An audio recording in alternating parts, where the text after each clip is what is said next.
Sure.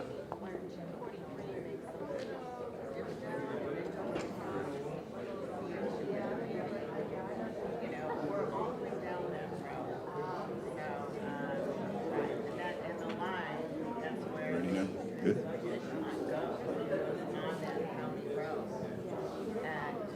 Okay. Ladies and gentlemen, good morning. I am Joe Don Dockery. I'm Barnett County Commissioner for Precinct 4. I'm on the south end of the county. We are going to open the Budget County Workshop today, Tuesday, October 21st at 9 a.m. at the Barnett Community Center.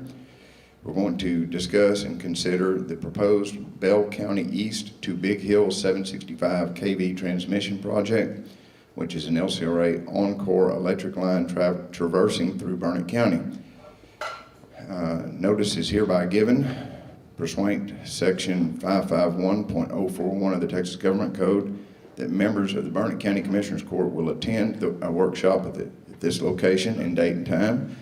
And although a majority of the Commissioners Court may be present and county business will be discussed, there will be no action taken on any matters in this open meeting, public gathering, so no record will be kept.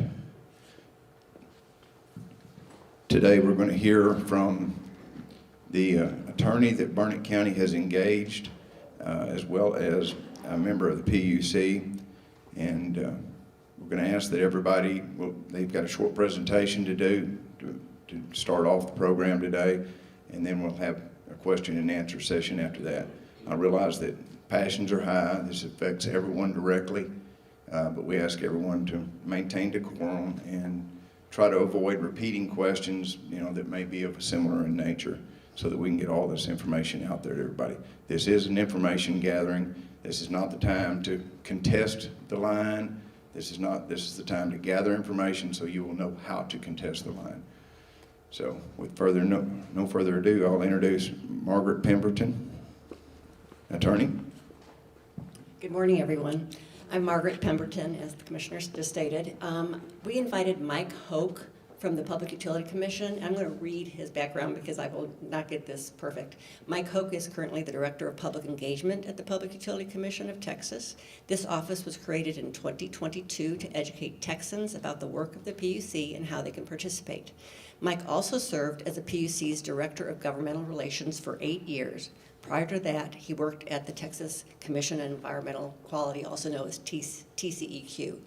I worked with Mike at the PUC for many years, and I know him to be a man of integrity, and he's very kind. He is here to try to answer your questions, and pretty much that's it, because commenting and about your positions on the lines come later during the case.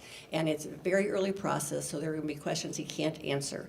But we really appreciate him coming to basically educate us more about what's be happening in this process. Thank you. Thank you for that very kind introduction, Margaret. I appreciate it. And thank you all very much for having me here today. It's really always gratifying for me to get out and speak to the people who are being affected by the work we do at the PUC. We need to hear from y'all. We make much better decisions when we're hearing from the people affected by the work we do at the PUC. And so what I'm going to go over today is the process for how to get involved, and really one of these kind of main takeaways. First of all, what are transmission lines? Who builds, owns, and operates them? What is the PUC's role in this process? What's the process for choosing a transmission line route? And then most importantly, the bulk of it, and really the biggest message I want to get across today, is how you can all get involved and really encourage you all to get involved. This is not just lip service. Your comments don't just disappear. We really need to hear from the people affected by these lines to make an informed decision, for the commissioners to make an informed decision. And so, what are transmission lines? So, they're carry bulk electricity. These are the big lines. These aren't the ones going down your neighborhood street. These are the big towers, and they carry electricity long distances, from the power plant down to the kind of neighborhood level. But these are the These are the big transmission lines. They are not built, owned, or operated by the Public Utility Commission. They're owned and operated and built by private companies, investor-owned companies like Oncor, some city-owned utilities, some electric cooperatives, and then river authority like LCRA. And what the PUC does is we're charged with selecting the route of the line. The company doesn't choose the specific route the line takes. The legislature and the law puts that responsibility with us. And the idea behind that being that really the public needs to be involved in that process. They're really, and as representatives of the public and civil servants, we're responsible for making sure your voice is heard and all your considerations are part of the decision-making process. We also review the rates that the transmission companies charge for that. You'll see on your electric bill, there'll be a transmission distribution charge or delivery charge, it's sometimes called. We have to review and approve that. The company just doesn't get to, they don't get to pick what they charge you. That has to go through us. And then also at issue here is we oversee the reliability of the electric grid and making sure that we can all, that the businesses and homes of Texas have the electricity they need to protect their lives and livelihoods. And then what we don't do throughout this process, I know as we go through, this is going to be very, very important to y'all, is we don't actually acquire the land. We don't do the eminent domain or the negotiate easements, and then we don't own or operate it after it's done. So that the PUC, after we go through our whole process, we choose the route that it goes, and then it goes over to the local the local courts for the easement and the condemnation and any of that kind of stuff. So I'm not going to be able to tell you today, how much are they going to give me for my easement. Those are questions that I'm not going to be able to answer. And so here's overall the process, the public participation process for how we select a line. And right now, we're real early. We're just in between with that kind of second gray box. So there's been the kind of the overall kind of system planning that says, okay, we're going to need a line that goes from point A to point B to point C. And really those big lines, there's those big connecting the dots on the map. And then the community meetings that LCRA and Oncor have already had are part of that environmental assessment and routing study that's going on right now. And we haven't even gotten to the application to the PUC. So questions today about where is this line going to go or what's going to be in the application, we don't know yet. LCRA and Oncor are taking the input that they've already received, that they're currently receiving from y'all, and they'll put that into an application. It's a long document. It's got lots of maps in it, lots of information about the engineering and the land use. That all goes into an application that comes to the PUC. It's reviewed by our engineers and technical staff. And then it goes through this whole contested process where when it starts off, every landowner who's within 500 feet of the center line of one of the proposed routes will get notice to them in the mail. That's really how y'all know. That kind of kicks off the PUC process for y'all. You'll get a notice in the mail to the landowners who are within 500 feet of the center line of the line. And I really, really want to harp on this 30-day intervention period. And I'll get into what it means to intervene a little later on. But as soon as you get that notice, you've got 30 days to intervene in this case. So so you really need to decide kind of early on what your level of participation is going to be. I would absolutely hate for anybody to miss that deadline and it gets to the end of the process and they're just, looking around going, I thought I had more time. So I really want to, y'all to take home that 30-day intervention period, the intervention deadline.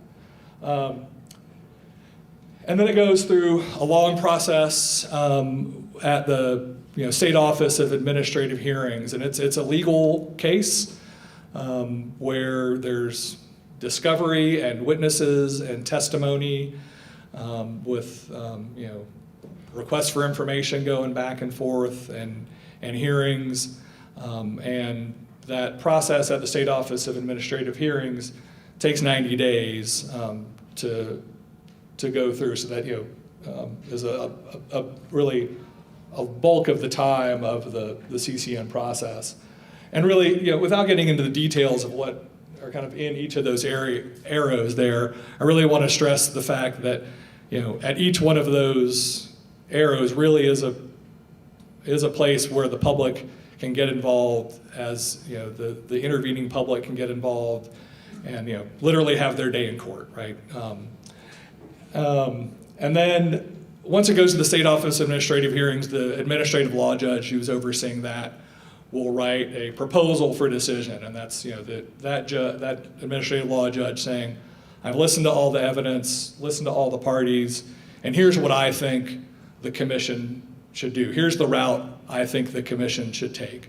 And that comes back to the PUC commissioners, and they are not bound by that recommendation. It's merely a recommendation from that judge based on their understanding of the evidence.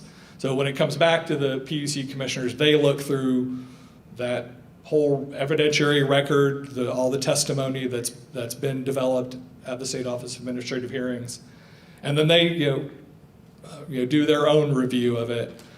And so even when you see that proposal for decision and you see a route, well, it's going on my property or it's not going on my property, there's still the opportunity for the commissioners to listen to even further public input there. And the commissioners can and do all the time adjust routes based on testimony from the public.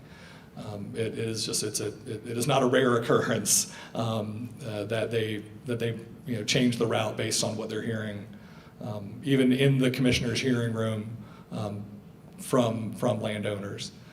And so, after the commissioners vote, they vote in an open meeting that's open to the public to view.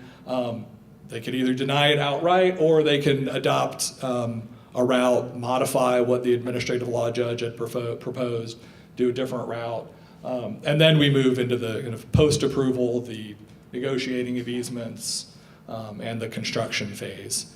And again, I want to stress, we're very early on in this process. We don't even have an application filed yet at the PUCT. So I'm very glad we're doing this today. I think the timing of today's meeting is very good to make sure that y'all are armed with the knowledge to participate in the process as it goes forward. So I'm very gratified by how many people we have in the room today. It's very encouraging. And so what does the commission look at when they consider choosing a route? The big one you'll hear a lot the commissioners talk about when they talk about this at their open meeting is habitable structures, and that's just a fancy way of saying homes and businesses. They try to minimize, we want to minimize the effect on people's homes and businesses. But then they also look at kind of community values, which is kind of a broader term, recreational park areas, historic areas. I heard somebody talking about a family cemetery that they don't want to see impacted. Environmental integrity. The Texas Parks and Wildlife Department comments on these lines, and endangered species and things like that are often a consideration. And then things like adequacy of existing service and need for additional service. And that's kind of one of the threshold issues that the commission decides in all these. Do we need this line? Is always is part of the consideration. And is the service there already adequate enough? And then the cost of the different routes is a consideration. We're trying to balance the cost of the line and what everybody is going to pay for the line, while minimizing the effect on the landowners. And then, the reliability impact. At the end of the day, you build transmission lines to reliably deliver electricity to customers from the power plant. So making sure that the route that is ultimately picked is one that delivers reliable electric service. And so any one of these issues, I'm sure you're all kind of thinking in your head, well, my property checks these boxes, I've got these specific considerations. These are the exact issues that the commission needs to hear from each of you about.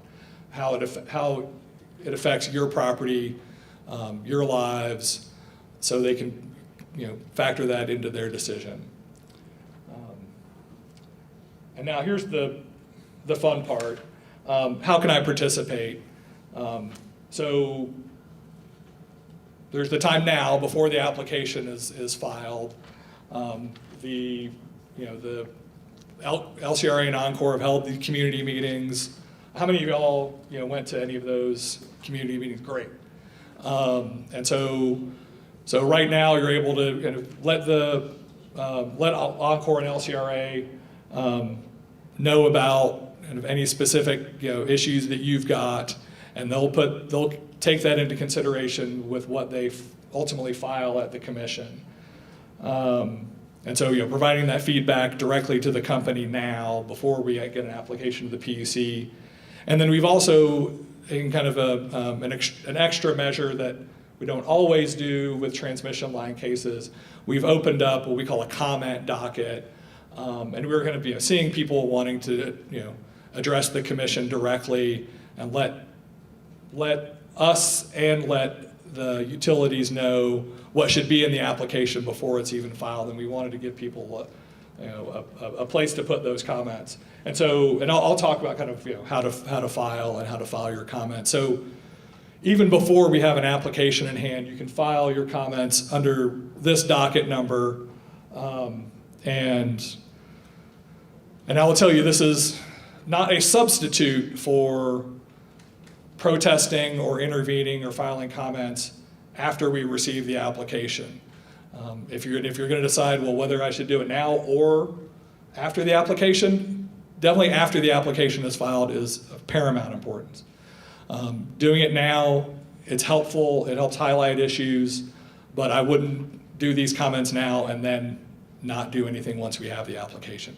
It's really, that's where the comments we receive after we have the application are the ones that are directly involved in the case. So we're happy to receive those comments.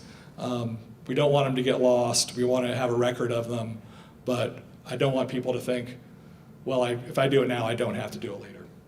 And then so after the application is filed, you've got two big options. And really this is up to y'all, up to each individual landowner, your level of interest, your how much time, frankly, you have available, and how much you want to put into this. And so the kind of the easiest option is to protest, and that is they're written comments, they're entered into the public record, they're filed on what we call the public document interchange. Everybody can see them, including the commissioners, the PUC staff, all the other people participating in the case. Everybody can see those protests.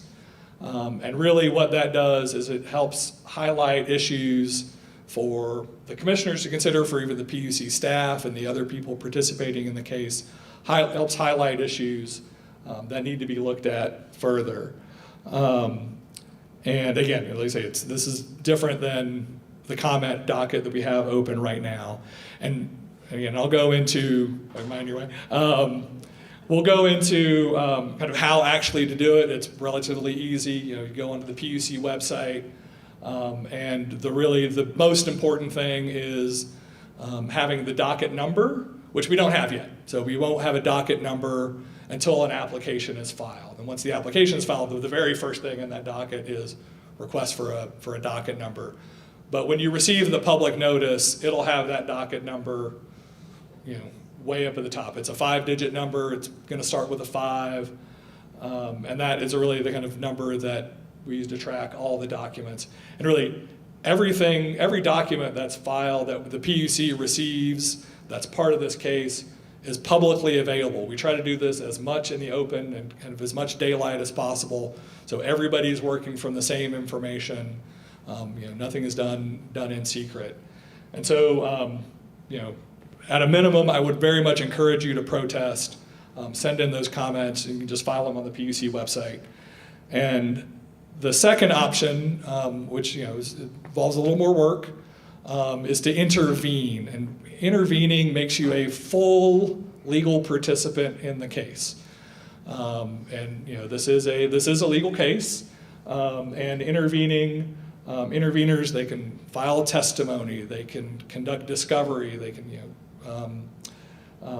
can cross-examine witnesses. You can also be cross-examined if you file testimony, and you can participate in the settlement negotiations that will be ongoing kind of throughout this case.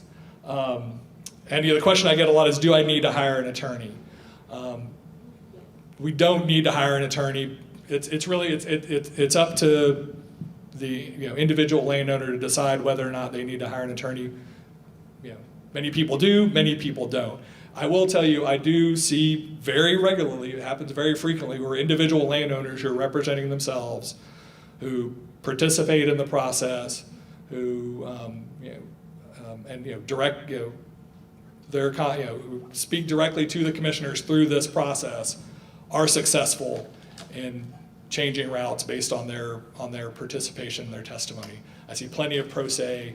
The pro se is the legal term. Plenty of people, landowners who represent themselves, who have managed to make changes based on their testimony. So again, we're trying to make this process as open as we can for everybody, but definitely understand that it is daunting, and that if people choose to hire an attorney, that's great. If you don't choose to hire an attorney, that's also great. Can I finish and I'll get to the question? Thank you. I'm getting close to done. And really, this is what I was talking about earlier. You've got 30 days to request to become an intervener. Interveners are people who are affected by this line. And so if you're receiving public notice, if you're a landowner within 500 feet, you're probably an affected party. But it's that administrative law judge in the case will decide who is an affected party, who meets the legal standard for intervening. And so if you have a question of whether or not you meet the legal standard for being an intervener, but you want to be an intervener, go ahead and request. And again, the judge will make the determination. But if you don't ask, you don't get, right? And then, how to follow a case. Like I said, all the documents that are filed will be on our public document interchange. You go to the PUC website, puc.texas.gov, and you'll see filings, or just Google PUC interchange. And then you can look up, this is an example of a previous CCN docket, and you can just see the first couple of documents here. But this is what the interchange website looks like.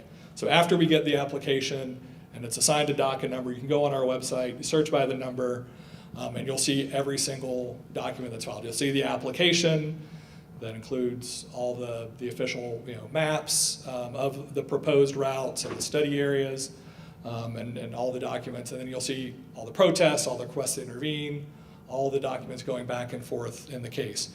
You can also sign up for email alerts to get an email alert whenever a document is filed. And just fair warning, it's going to be a lot of documents. So and you'll get a ping every time one of those documents is filed. But again, we want to make sure that everybody has all the information, and that everybody has the same information. And then to file documents, and this is how you'll file your protest. You go to the PUC document interchanging, and if you go to our website, you'll see filings and how to get to the interchange filer. And we try to make it relatively user friendly. You enter your contact information. which case you're wanting to, file a document on, and then you just answer, a couple of questions about, well, what kind of document it is. If it's a protest, you just, click the button that says protest or comment, or for a request to intervene, that'd be a pleading, and then you just, click upload, and you upload your protest letter or your request to intervene letter. You can even do it from your phone. That'll take you can upload a screenshot or a photo of your letter, or anything like that. And we try to make it relatively easy to get documents to us. And then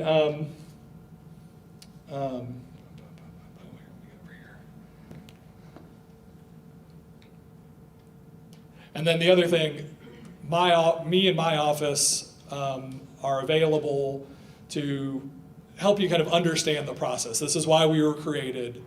We understand the process can be difficult to understand at times. And so we have our 3 staff here who are also here today. We can't offer you legal advice. We can't tell you, what to write in your letter. We can't tell you whether or not to intervene, but we can help kind of guide you through the process. And we've already gotten lots of emails and phone calls about this transmission line and trying to help people understand how they can get involved and how they can have their voice heard. And again, anytime you want to talk to any one of us, this is what we're here for, to help educate y'all and give you the tools you need to effectively participate. And this is our main number and our main email address. This is, again, monitored by the 3 of us. It doesn't just go into some memory hole. This is, we're here to hear from y'all. And so, I want to again thank y'all for coming. The big reason I'm here is to answer questions and help educate y'all on how you can participate in the process. So, unless there's anything else, we'll go ahead and open it up for questions. So, we've got a microphone here. We do. Y'all make a line. And Oh, okay.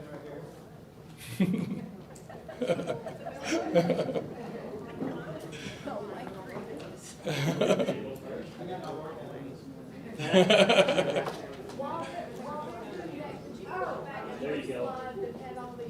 Yeah, oh yeah, that's a good idea, thank you. Yeah, she asked me if to flip back to the slide that had all the arrows on it. So when you, yeah. So if you want to take a picture, and I'll, and actually, if you send an email to that public if you send an email to that public@PUC email address, I'll send you these slides if you want them.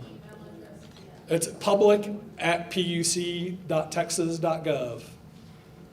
So, and that goes directly to me and my 2 colleagues here. Yes, ma'am. I'm just going to turn the microphone on. I am. I can hear you. It's not that big. I of a- can't, you can't. So we have to talk into it. Oh, right. Oh, yeah. Thank you. I forget about the YouTube. Thank you. I'm ready. Yes, ma'am. Okay. You've been very helpful. Thank you. I have 3 quick questions. They won't take long. Is that okay? Oh, yeah, please, yeah. Okay. The environmental study company is something in HALF, H-A-L-F-F. So as a master naturalist, as a volunteer project, we go around to different properties in 5 different counties, and we do environmental studies, ID plants, springs, birds, etc. Yeah. And that's very in-depth, and so we're able to assess and advise. So it is my understanding that this company is not going to be able to assess the environmental aspects of every property, which actually needs to be done. Is that correct? They're doing it on a computer behind the desk, is that correct? So, there's an overall They're environment. not going to every property.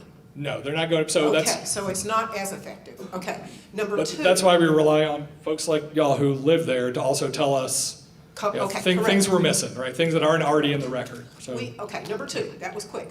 Number 2, we have run into many landowners that were never notified. Was that intentional or not? They never got notice. And the notice that everybody did get looked very much like junk mail. Some people threw it away and had to retrieve it. for the community meetings? Yes. Is that, so Should that not have been sent by certified mail? So the public notice that really kicks off the legal process is the public notice that you're going to receive when the application is filed. So that's the Okay. that's the real key public notice But why when the would some application people is filed. So I not be don't. notified? I mean, several people have started building homes on their property, and they are directly involved. So why would they not have been notified? So again, You don't know. the public notice, for the public participation in the PUC process is the one that landowners within 500 feet of those proposed routes But are. many were not notified. Okay, the- the last question. What I will say too, if landowners who are within that 500 feet are not notified when the application is filed, that's something that needs to be raised in the case. Because notice is always an issue in these, or Correct. can be an issue in these But cases. preparation is being done now. So- Okay, my third question, I'm trying to be quick. So I'm on Route G6. We've noticed that there are a lot of turns, which are very costly for Encore, I guess, in this case. A lot of the larger ranches have been avoided. They're several thousand acres. Wondered if you had an answer for that. Sorry, what's the, Okay, so instead What's of the kind question? of a crooked line, Right, yeah. so it goes almost 90-degree angle, and Yeah. then back, and then back up, like Yeah. actual property has been totally avoided. yeah. So, and the terrain is exactly the same Yeah. as the surrounding properties. Is there a reason for that? Or you So- don't really know? No, so yeah, we'll see what is in the application that they Okay. ultimately, but Just- again, Just like, wondered, and these were, really big landowners, and I Right. wondered if they had an influence over that. so right now, there's, with no application at the PUC right now. Okay. There's, so, but I mean, again, that's So you really something don't that. know, you don't know the answer to that? then? So that's something that needs to be Addressed. raised in Okay, the case, okay. yeah. So, Thank yeah, you. I That's noticed it. you were running, oh, Okay, that's all I have. Thank you. thank you. Hello, I'm Michael Smith. Thank you for coming. Thanks, I have sir. a couple of questions. So Yes, sir. the first one deals with the selection of 765 kilovolt line versus the 345 kilovolt line. I believe that was addressed earlier this year by the ERCOT and the Public Utility Commission. Yes, sir. So what is the difference in the impact on the public health, the environment, the community, in reference to the electric and magnetic fields of a 345 kilovolt line versus a 765 kilovolt line? So talk about the right of way is needed for a 765 versus a 345 is a little bit, it's like, depending on the terrain, it's, from 150 feet to 200 Yeah. feet for a 765 as opposed to a 345. The structures themselves are a little bit taller, like 10 feet taller. I understand the difference in the right-of-way. My question is the difference in the impact on the health and the community of a 765 kilovolt line in reference to electromagnetic fields. Has there been an environmental impact study concerning 345 kilovolts versus 765? So I will tell you, kilovolts? health and safety, the safety of, whenever we're talking about electricity, safety is our #1 priority. And as far as electromagnetic fields, the PUC, and this is in PUC rules, there's a policy, it's called prudent avoidance. Yes, sir. So it's, avoiding, limiting exposure to electric and magnetic fields, So- with reasonable, cost and effort is how it says in the rules. So limiting that exposure, where feasible. So what is the PUCT and the ERCOT done when they made the decision to go to 765 kilovolt to make sure they met the rule of prudent avoidance when they selected 765? So in the- I cannot find anywhere that there was an environmental impact study where I can see what the difference is. And that is why most of the people here are very concerned about these transmission lines. So the prudent avoidance and the cycle that when you're selecting the route, that's where that comes in. And Shouldn't it been used when you made the decision to go to 765? so when they made the decision with the 765, they looked at the engineering and all the other considerations. But, you know, when it comes down to actually picking the route and where to implement that, that's where we go through this whole process. Gotcha. And that's So- where we need to hear from concerns So like the- yours that are in the room. So if you've got extra concerns So I because of guess the 765, that needs to be, we need to hear that. That needs to be a part of the case. that is a concern. I've sent that on to Encore and to PUCT without any response. But from what I'm understanding, your answer is now is no. There was no prudent avoidance that was done when the 765 was selected over the 340. Well, and again, that comes in when you're picking the route. Yeah. It's about how to limit that exposure is when you're But it should when you're come in when picking you the- made the picking the 765 route. kilovolt So- decision. That is, when I read 345 versus 765, it got me really concerned about the difference. And I can't see anywhere where anybody has done an evaluation on the effect of the environment and the community Well, I based think- on that. So one thing that was a big consideration for the commissioners is when you to deliver the same amount of electricity over 7.6, well, let me finish. You have to use a lot less right away. You have to build a lot fewer lines, and that was a big consideration for the commissioners. That it's going to be a lot less lines need to be built to deliver the same amount of electricity if you're doing those That higher all deals- voltage lines. Yes, that all deals with cost, but. No, but impact on Right. landowners. It impacts landowners, Yeah. but it does not. That there's going to Prudent be, we need to avoidance build says- fewer lines. Sorry.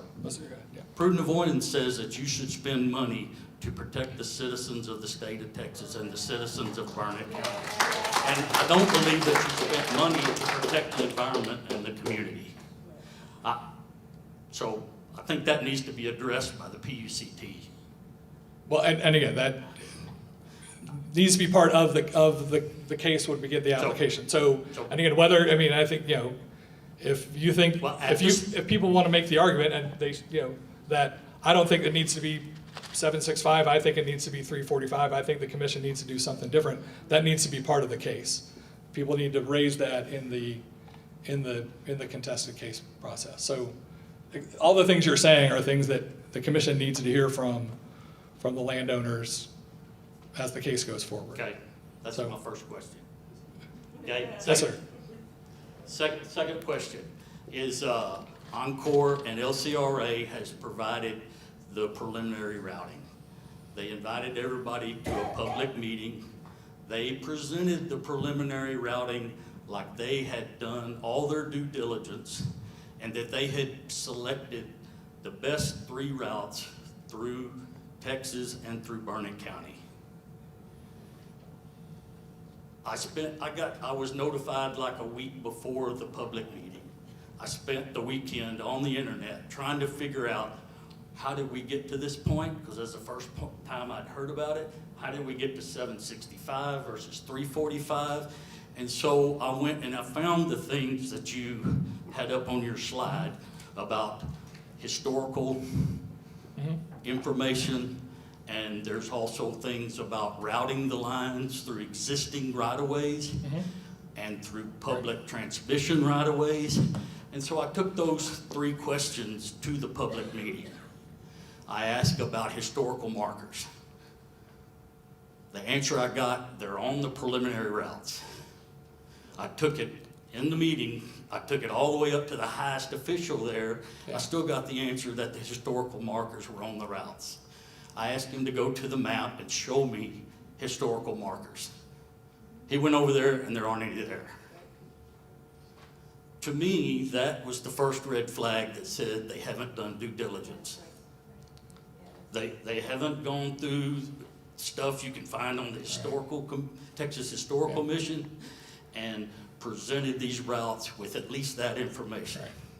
I asked them about the existing transmission line routing, and they gave some excuse that it was going to hit against existing houses. So at that point, I got a second red flag that said they haven't done due diligence. So I lost confidence in the 3 routes that they presented in Barnett County. I asked Encore if they would come back and give the public another chance to look at the preliminary routes. And they said no, I got the same response that you just gave me, that the next time you get to interact is after the application is filed. They asked the public to go look at these routes and render their opinion on whether there were other issues. When I asked two simple questions, it's pretty simple. They didn't do their due diligence on those routes. Has the PUC looked at the preliminary routes and rendered an initial opinion on whether they met the rule of law and met prudent avoidance with the preliminary routes? No. So we don't look at the routes until they file the application. The idea of those, all this work that they're doing before the application is to see what information they need to be put in that application.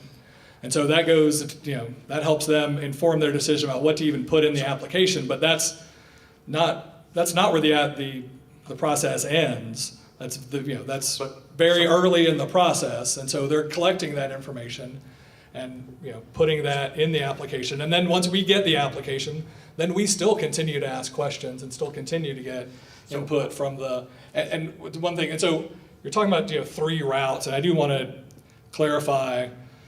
So when the commission is looking at choosing a route, they're not really looking at kind of A, B, or C. What you're looking at is lots of individual segments. You'll have, hundreds and hundreds of different little segments that they need to link up to get from point A to point B. And really any way, they're going to try to find the individual segments to link up to that makes a route that's best for everyone affected. And so when you say that there's just, there's 3 routes, there is a multiplicity of routes. There's many, many different routes and different route segments, which is why it's so important for individual landowners who know their individual segment. It's so important for them to let us know and participate in the process. So it's my opinion that they didn't do due diligence, that they came to the public before they had done their homework, and now the public is having to do their work by all these people here trying to figure out what the difference is. And so the only time that the public can intervene is after the application. I'm just asking the Public Utility Commission to review those routes and agree that they didn't do their due diligence and not accept their application unless they meet the rule of law. Well, that's exactly the whole point of this process, right? Is to look at what they've submitted But to make sure that they include existing transmission routes. Correct. And make sure that they've gone through all of that due diligence. Right. The public shouldn't have to do that. They should have to go back. They didn't do due diligence before they came to the public, and that's got me very upset. At this point, the only course that we have is to leave it up to one judge to make the decision. It's my opinion that I wish I had gone to the Public Utility Commission back in January, gotten involved, and just had my question asked then about 765 kilovolt versus 345 kilovolt. The time is come and gone there. I wish that I had gotten more information at the public meeting that they had. The time has come and gone there. And from what I'm hearing, we're not going to get another chance to interact with them until we can go intervene. And with what I've seen with the routes that were drawn, it's my opinion that a 5-year-old with a crayon and a map could have done a better job than what they did. Well, again, and I know we're early in the process, and the idea is to select the best route. So. My name is Paul Norris. There's an intervention deadline, right? There's that time for people to file, and so. So the commission can recommend, can deny the application. That is one of their options. So. Yes, sir. My name is Paul Norris, and my questions are going to be very similar to Mr. Smith's, and I did not consult with him. Well, I mean, he's way people have smarter common than me. concerns. I mean, My first question is, where in the U.S. are there existing 765 kV lines, and what environmental studies are available regarding impacts on wildlife, specifically pollinators? So I know, yes, AEP has some 765 lines in Ohio, and that was, kind of drawing on their experience, during the choosing of the 765 lines. We asked them kind of what their experience was operating those lines that they already have in Ohio. And so, Are there environmental studies on those lines? yeah, at the top of my head, I don't know what the assessments were done I on didn't those find lines. any, Yeah, but I don't know off the top of my head. I'm maybe not the best investigator. Yeah, Okay, so we don't know if there's any existing environmental studies. I don't know off the top. On I the- can get on back to you on lines that, of but this size. I don't Okay. know. Now, your handout sheet here, specifically under what are transmission lines and why do we need them, it says they bring electricity from power plants to cities and neighborhoods where they link to smaller lines called distribution level wires that carry electricity to individual customers' homes and businesses. Where will there be links to substations and smaller distribution level 1 wires along the proposed routes? So sorry, what was the question? Sorry. Where will there be any Oh, links so- to step down to smaller lines in Burnett County? So that hasn't been decided, but yeah, the interconnection points are the kind of the endpoint substations. So there may or may not be individual substations along the route, and so this is going to support overall reliability of the entire grid, and so relieving congestion of the entire grid will provide benefits for the people So here. if there's no substations in Burnett County along the routes, we just get the brunt of this passing through and no benefit from it. Well, it will relieve congestion on the transmission lines that are serving here as well. So the reliability of the grid and the region is good. It will end up with more reliable service for the folks here and for the whole state. My last question Yes, is really the same observation. When is there going to be a good map? I went to the Land Passes presentation, and literally, I didn't think they could be drawn with a crayon, but the truth is, I'm a former pilot and navigator, and I know how to read aerial maps. Yeah. Those are some of the worst maps I ever saw in my life. They had no detail on them, and when I asked several different people, representatives there, about specific details, they told me I could go stand in line for an hour to sit with a guy on a computer who might be able to give me that information. So going back to what Mr. Smith said, they jumped the gun on this. They didn't do any good due diligence prior to presenting this, and in my opinion, either the people who did these maps were unskilled, untrained, or else they were intentionally trying to delude the public, obscure their actual intent, because there's no clear, obvious. Well, yeah, so the maps that were at the community meetings are not the maps that the commissioners are going to base their decisions on, right? Well, when are we going to get the good maps? When the application is filed.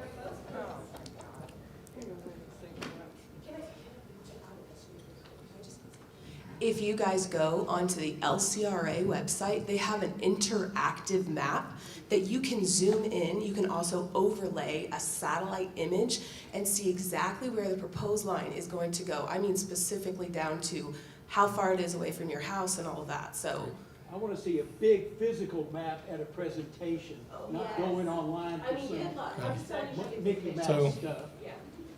There's some of us are not all that skilled on online stuff. Tom Green, first of all, I've got, I don't know, 30 or 40 questions here. Okay. I do appreciate your presence, and we, thank you, we appreciate your presence, and I think it's been very helpful. I think we need to recognize that it is inescapably somewhat biased. You're an employee of the PUC, and to example, the engineers that do the review of all this are employees of the PUC. And so in lieu of a third-party, unbiased team looking at that. So I think I'm grateful for it, I appreciate it. Can I but address there's that real quick? Sure. So, in the contested case process, that this is going to go through, there's a separation between the PUCT commissioners, who are the decision makers, and the PUC staff. So because of the ex parte communications rules and all that. So the legal standing, this has a real effect. The legal standing of what PUCT staff say, of what LCRA and Encore say, and what all of the interveners say, that all has the same legal weight in the case. So there's not kind of deference given to what the staff says, and commissioners will often say, well, I know staff made this recommendation, but I think this other thing. They make their own decisions, and really everybody who intervenes, including the staff and the landowners, all have the same legal status. So I hear what you're saying, but everybody has a seat at the That table. has not happened, am I correct? Right, again, that's after we receive the application, that's when that process kicks in. Yes, sir. Simple question. How do we follow up with other questions that we don't have a chance to answer today? public@puc.texas.gov, and Okay. it's me and my two colleagues who are here today who get those emails. Okay. You mentioned that safety is an important element. Yes, sir. I don't know if you're aware that the largest fatality of the electrical trades has to do with transmission lines. More people are killed working on transmission lines than on The anything linemen, else. yeah, it's Yes. high Yes. voltage. It's dangerous work to work on those lines. And yes, so sir. the question is, why is not HVDC, high voltage direct current, being a part of this process? It's smaller towers, lower, you can run them thousands of miles, literally. And so what study was done to compare the HVDC, which there are not many of, to the 745, which there are none in Texas, to arrive at the 765, I'm sorry. So I know, the HVDC is, that's a technology that the commissioners are aware of, and what our recently former commissioner, Jimmy Glotfelty, who came from who built transmission, was very aware of those lines and had built some of those lines in his professional career, and so the technology and the electric industry, it is a high-tech industry, and so we're constantly looking at what's going to deliver safe, reliable, affordable electric power to Texans. So including things like HVDC. So Okay, so let me make sure I understand. That has not been looked at this point. There's been no engineering study to compare the alternatives that include not only the efficiency, which is higher with HVDC, but also the environmental impacts, which are much less, the visual impacts, which are much less. There's been no study, engineering study, environmental study of those issues at this point. Is that correct? So I'd say when we were looking at how to serve this load, all these options were on the table, and so when we had the study was done, that I don't think if HVDC may have not ended up in that report in that study, but it was definitely considered about what to look at. So how would we get copies of this report and this documentation showing the due diligence that has been spoken of before? So it's if you go get the Permian Reliability Plan study was if you Google that Permian Reliability Plan study, it talks about the 765 versus 345 in there. So I have that on the But- website, Tom. The HVDC? I have the reliability study on the STOP 765 KV Okay. transmission lines. Oh, yeah, I've seen I didn't that. see it in there. So yeah, I don't. There wasn't a discussion of HVDC, but it's been part of the kind of broader discussion in the industry for a handful of years. Again, I understand. the broader discussion is not an engineering study for this project. If I'm, Correct. okay, Yeah. all right. Now, this one's an easy one. I think I'm understanding that there have been 3 routes proposed from Bell County to Slacker County and then on to Pecos County. It's my understanding that if the PUC elects to choose one route or another, or none of those routes, they can create the route anywhere in the study area, which is the big outline Right, area. yeah, the big box. Right, the big box. Yeah. And yet they can do that without notice prior to the landowners. Am I correct on that? So the notice, if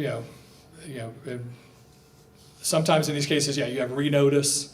If there's a big deviation in the route and they're looking at something that's wasn't even one of the route segments, they can renotice the new landowners, because the idea is we need all the landowners who are affected to participate in that process. So if they go outside of the proposed the routes that are in the map, then they can renotice.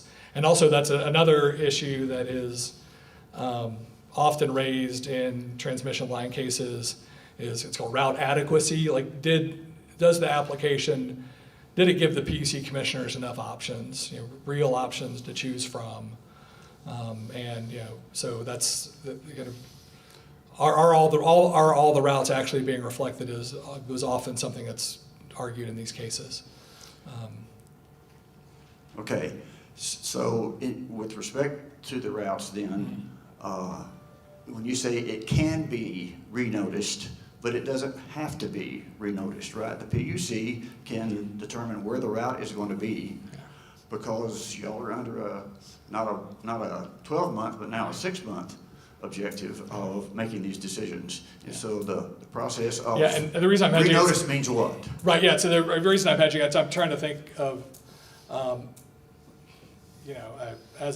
I can't think off the top of my head, kind of how that's done or where that's, I know it's an option, but I'm not enough of a legal mind to give you a firm answer on that. So I can get back to you on that, I'm sorry. Okay. Yeah. Appreciate it. I'll pass and I'll Okay. go to the end of the line. I may have some more. I know you've been waiting a long time. Hi, okay, my name is Mia. Mia. I'm on the G6 line.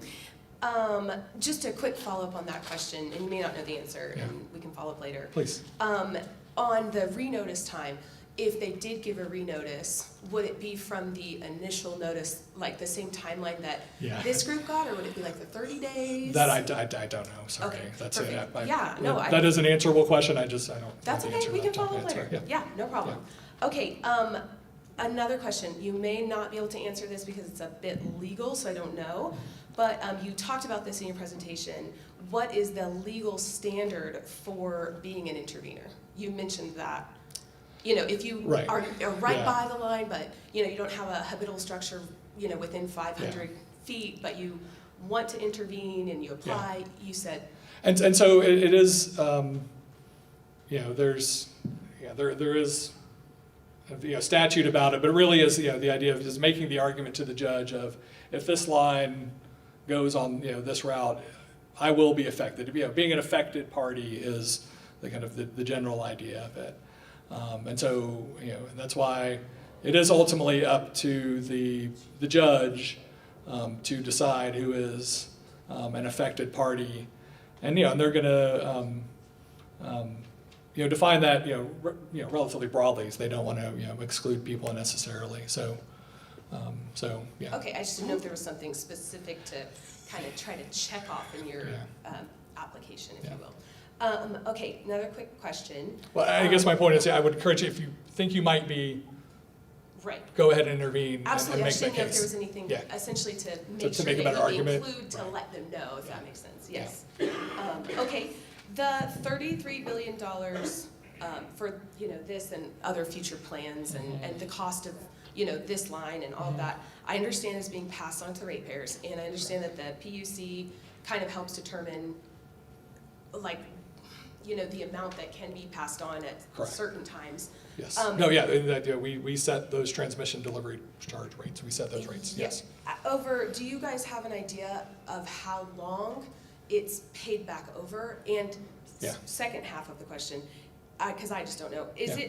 is that rate paid on to, or passed on to only LCRA and Encore customers, or is it across Texas through, you know, like, would we be affected? And that's a very good question. I probably should have included this in my presentation. So to answer your question about, so it's over the life of the whole asset that's paid off. So over its, you know, over the there's a depreciation schedule. So over the life, and as it gets toward the end of it, when it's, you know, kind of has less value, there's less recovery. So you know, these, you know, assets have, you know, lives of, you know, 35, 50 years. So it's over the life of the asset is when that's recovered. So and the recovery is not just by the Encore, you know, people in the Encore LCRA service territory. It's called a postage stamp rate. So everybody across the state pays the same for this transmission charge. So people in South Texas are paying for transmission upgrades here, but when there's transmission upgrades in South Texas, they're also paying for it. I will say there's one caveat to that. There was a bill passed last legislative session, Senate Bill 6, that is really looking to address the impact of these large loads, data centers we're hearing a lot about, right? And so making sure that, you know, it directs the PUC to review how these transmission costs are recovered to make sure that, that, you know, large users are paying their fair share and that those costs aren't unnecessarily passed on to everybody else. So that's part of their view, is to make sure that this cost recovery system makes sense and is not unduly burdensome for ratepayers. So. Okay, sorry, give me 1 second. Oh, last question. Do you know, and this might be more of an LCRA Encore question, but I'm just going to ask, what oversight exists once construction begins, and can the routes still be adjusted if unanticipated safety or environmental issues arise? Right. So yeah, right. That happens. Yeah, you're, you know, building a line, and you know, especially in Central Texas, there's a Indian Burial Ground. Where there's a sinkhole. There's like there's a limestone aquifer that is not safe to put a big structure on. So there is provision in the rule for minor deviations, you know, to be able to kind of move around those. But you know, you can't really, you know, pick entirely new segments. It's just, you know, you can move, you know, 100 feet, you know, one way or the other, but without, you know, really affecting, you know, whole new, you know, groups of landowners.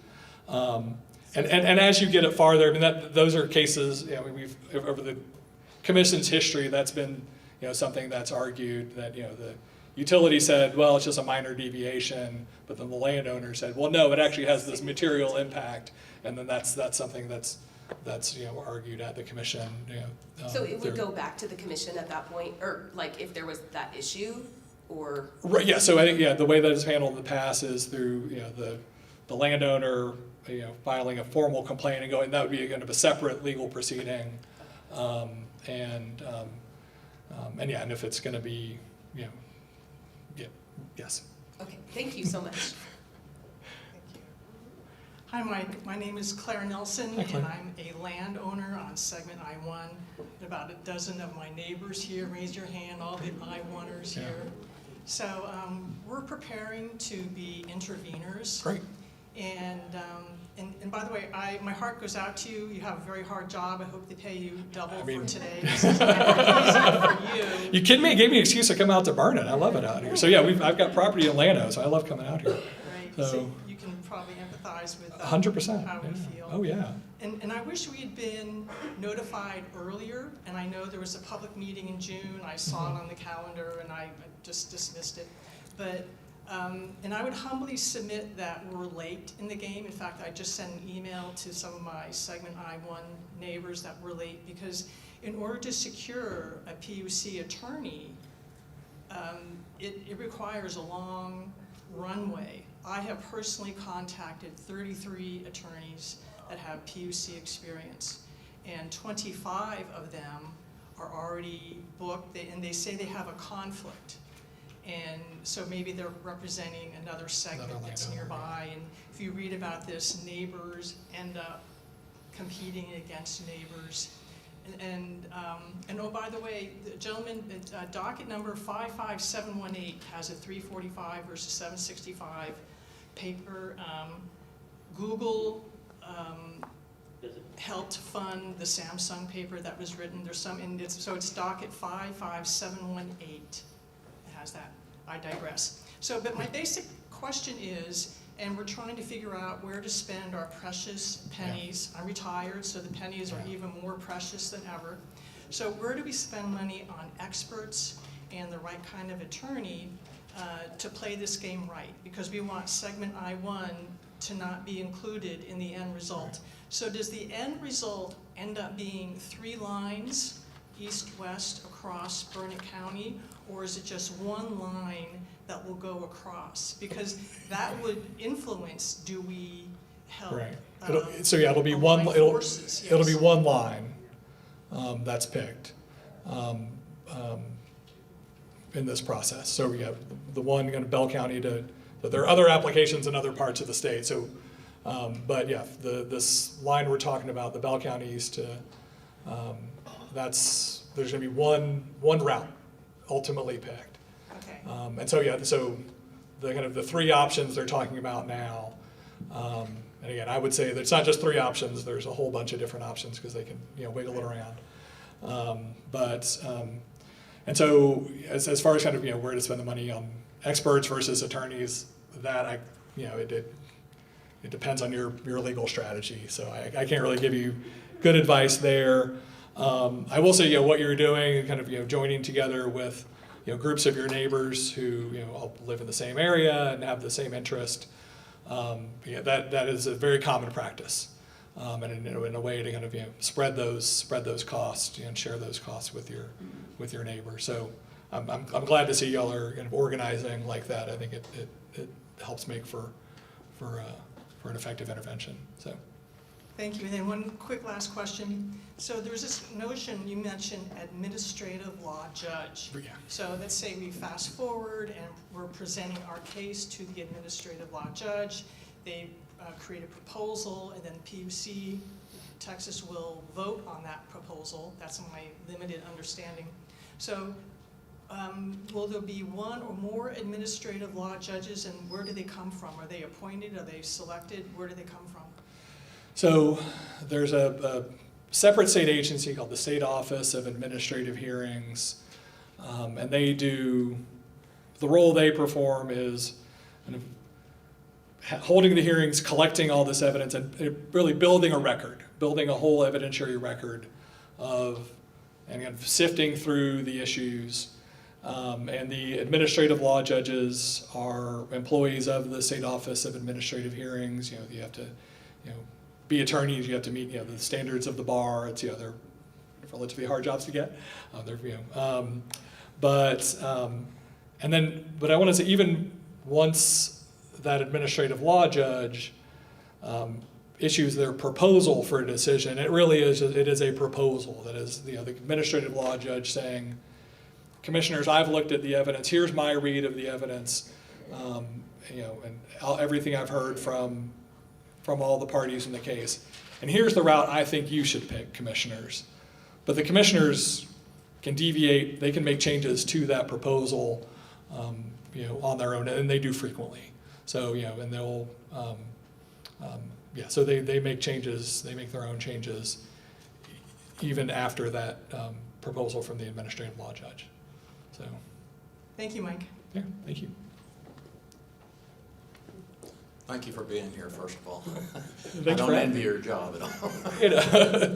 Honestly, this is kind of coming out and talking to the people. This is why I do what I do, and so I'm really, the absolute worst thing that can happen is, we get to the end of the process and somebody says, oh, I thought I was safe, and so I didn't participate, or I didn't think I needed to participate, and then you just, they didn't have a seat at the table. So I mean, this today is great. That's what really breaks my heart, is when it's at the end and Yes. people are looking around. And My name's Barry Samsel. I live on the G4 section of the proposed line. I'm concerned about 6 miles of the line follows the Russell Fork at the Middle Gabriel, or the North San Gabriel River. Yeah. The environmental impact, I can't imagine. It's within 800 feet. Yeah. I mean, it's almost on top of it and crosses in some places. Is there anything that we as a neighbor group can do to emphasize our concern about the environmental impact? That's 6 miles of a river. Yeah. So yeah, I think putting those issues in your protest or The your impact intervention. a lot of us are livestock owners. Yeah.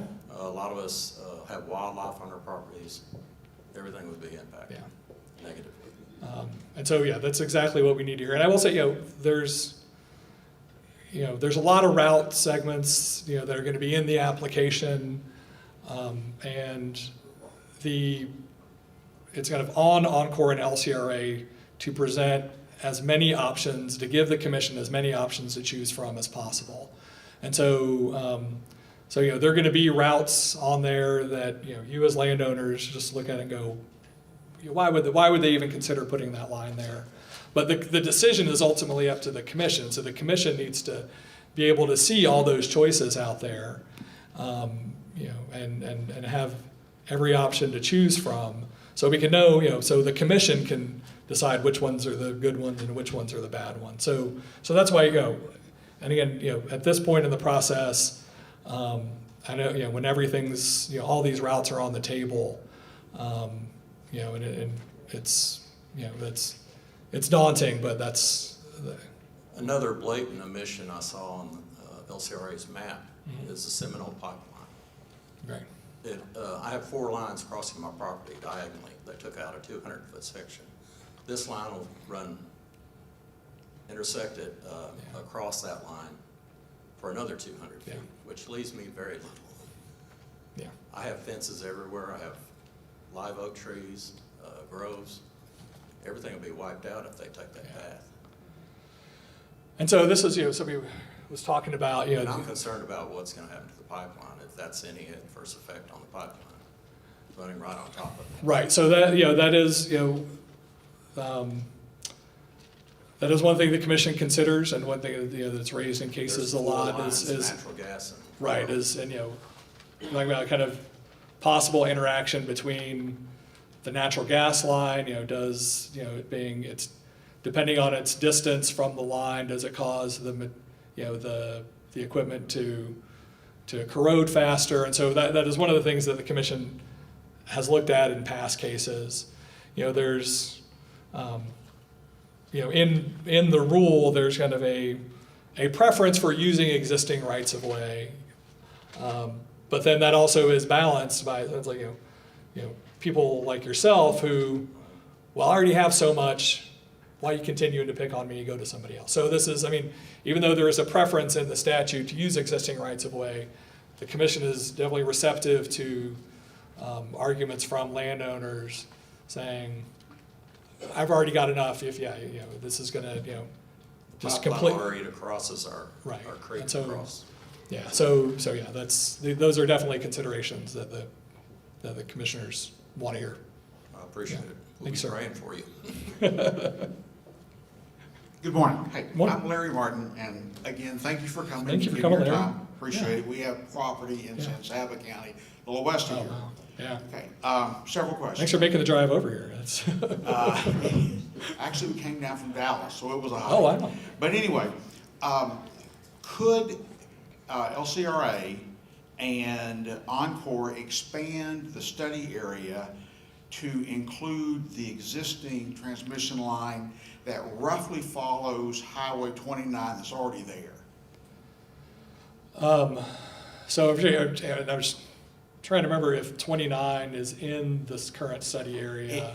Pieces of it are, Yeah. a lot of it's not. Right. So yeah, they could expand the study area in the final application, in the application that gets submitted. They could. Yeah.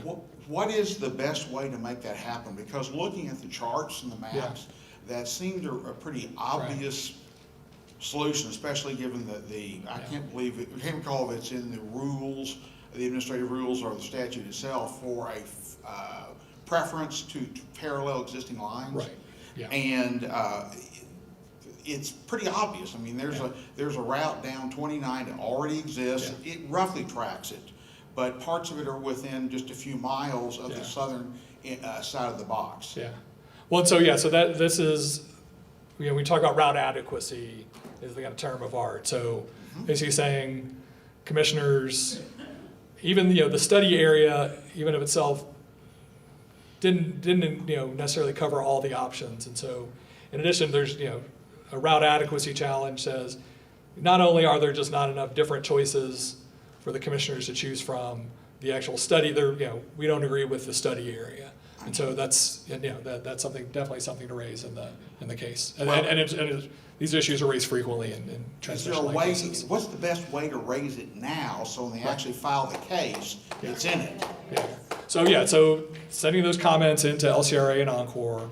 Who? So who's sending it in, or to whom to send that specific request at each of those organizations, please? Right. Yeah. So the contacts they've got on their website to receive those comments on the routes, the ones they had at the public the community meetings. I don't remember the emails off the top of my head, but they're in that memo you filed, Margaret. Yeah. On the Commissioners Court website, we have a link. We have a document that explains some of the process in a very generic manner, but it also gives you links directly to LCRA and CORE, as well as your legislators, if you want to contact them. But Mike's absolutely correct. You should be contacting Encore and LCRA now. Because the next session doesn't start until January 27th. But they still can take your input and perhaps talk to Encore. Okay. How do we get them to answer the email? The question behind me was, how do we get them, I assume that refers to LCRA and Encore, to answer emails? And this is not my question, I'm just repeating it so the audience. I won't take that away from your time. No, I would say, I'll carry that concern over to Encore and LCRA that to be responsive to answer those emails. So. All right. Have you heard concern being raised about this exact issue, about there are other lines existing shortly outside or a small distance outside of the existing study area that were not included? That's one of the things that we're hearing in our the calls and emails we've gotten already on these. All right, and we talked about route adequacy. Is there concern inside the PUC about the adequacy of the proposed routes thus far?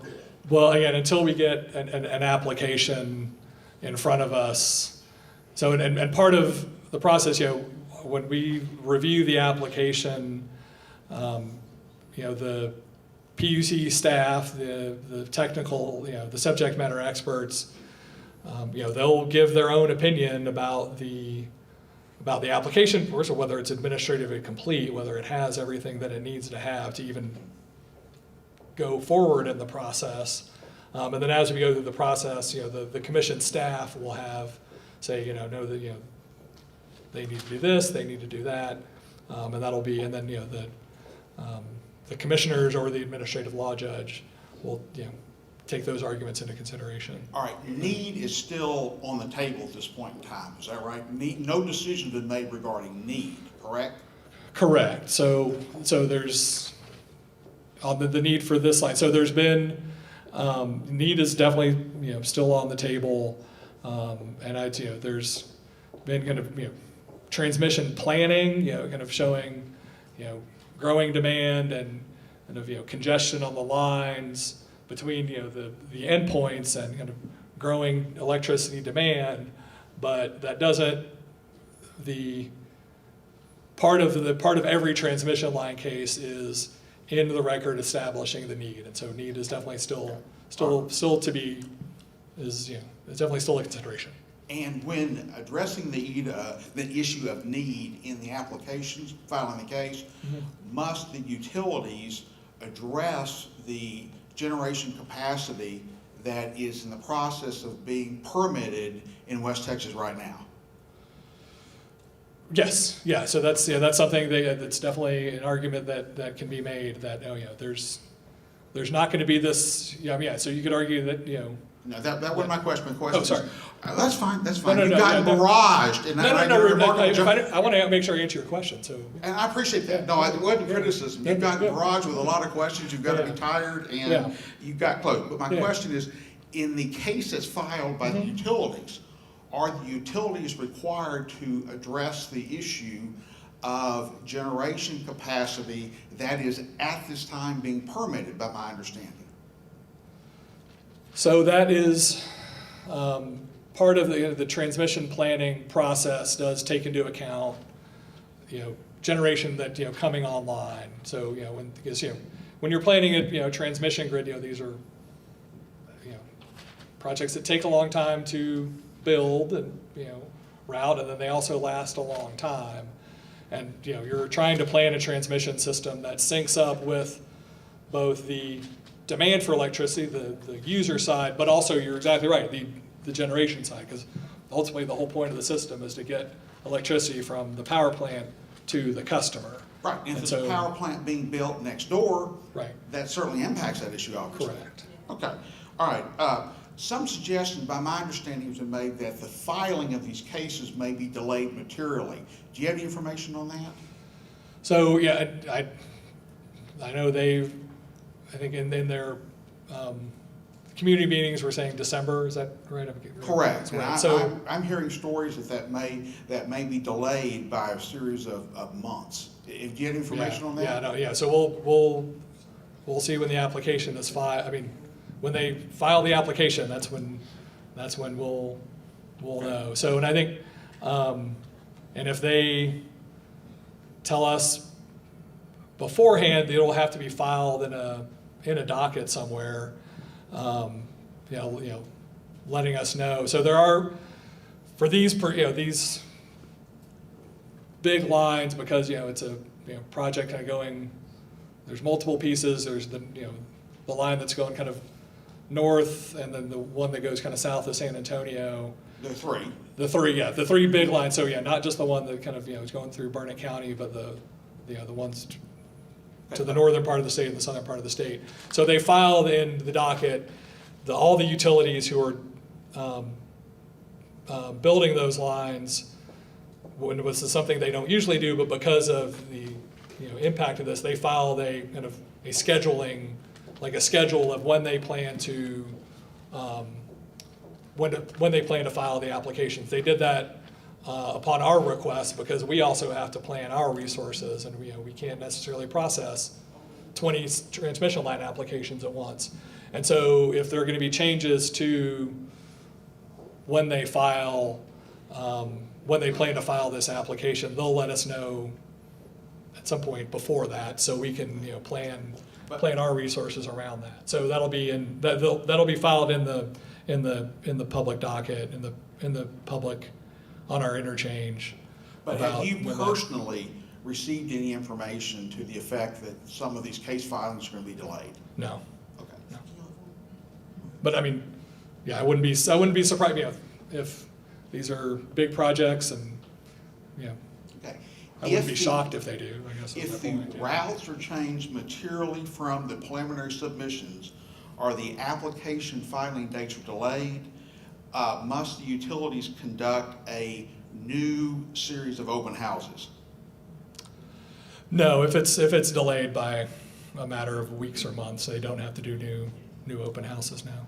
Okay, next, and we're on a pretty short time fuse as these cases proceed, under the 2023 statute. Correct. And would the commission consider assigning staff attorneys to these cases actually before they're filed, knowing they're coming, so as to open the conduit for more discussions? And I'm sure council here would be pleased to hear that. Well, before the applications are actually filed. So it was really to that effect that we opened up those comment dockets beforehand, which we don't usually do in transmission line cases. Opened up a place to receive people's comments even before the application is filed. Yeah, but my question is a little more specific. My question was specifically assigning staff attorneys to particular lines ahead of the filing dates. Is that something that's on the table this time, please, sir? So, I mean, until we get the application, yes, sir. There's really nothing in front of us. There's not to review.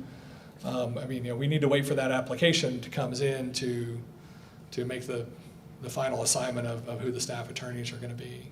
I understand that in some prior cases, the decision time, which I believe is 60 days, has been reduced so as to allow more time for receiving evidence, having hearings and what have you, especially within the constraints of the 180-day statute. Right. Is that something that's on the table, or that you think that the PUC might support with staff to try to reduce that time period for the decision, which effectively gives more time for the rest of the process? So yeah, the specific procedural schedule is set by the administrative law judge with input from the parties. So that's kind of one of the early decisions that's made in any case of the PUC, is setting the procedural schedule for kind of, roughly how long those individual things are going to take. So that's an argument to be made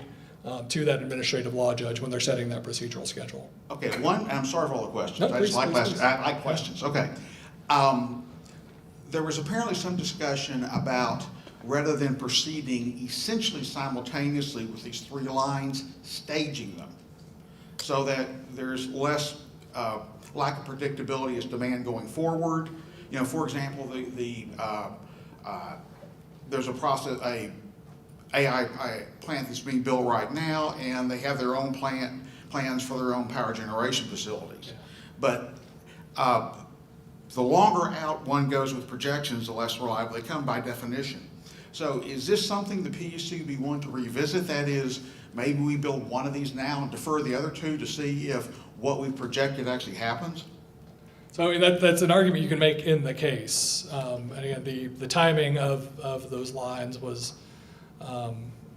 considered when they made that reliability plan, and the estimates of increased demand across the state, and especially in the western half of the state, we're very confident in just the amount of electricity demand growth over there. So when they were kind of deciding the big three lines, not just the ones crossing Burnett County, but the big three lines, that was one of the considerations, and they were confident enough in those projections to proceed with those three import paths all at once. So, all right. Does the PUC intend to refer to the State Office of Hearings immediately upon filing, or to delay that until after the intervention deadline, insofar as getting something before the ALJs? So I mean, those run simultaneously. So when the application is filed, you can start intervening right away. So when it gets referred to SOA, will be a decision of the commissioners. And does the gentleman here have a copy of your PowerPoint on his computer? Do you have any? Would it be okay if he gave me a copy of it? Sure. Okay. Yeah. Well, that's my computer. I'll have to make a copy available. Yeah. Okay, great. I just wanted to ask if I could have it. Yeah, All right. please. Thank you very much, and I appreciate your time, and I apologize for the number of questions. Don't ever apologize for No. doing smart stuff. Yeah, no, it's all right. You need to talk to my wife, but that's not Yes, sir.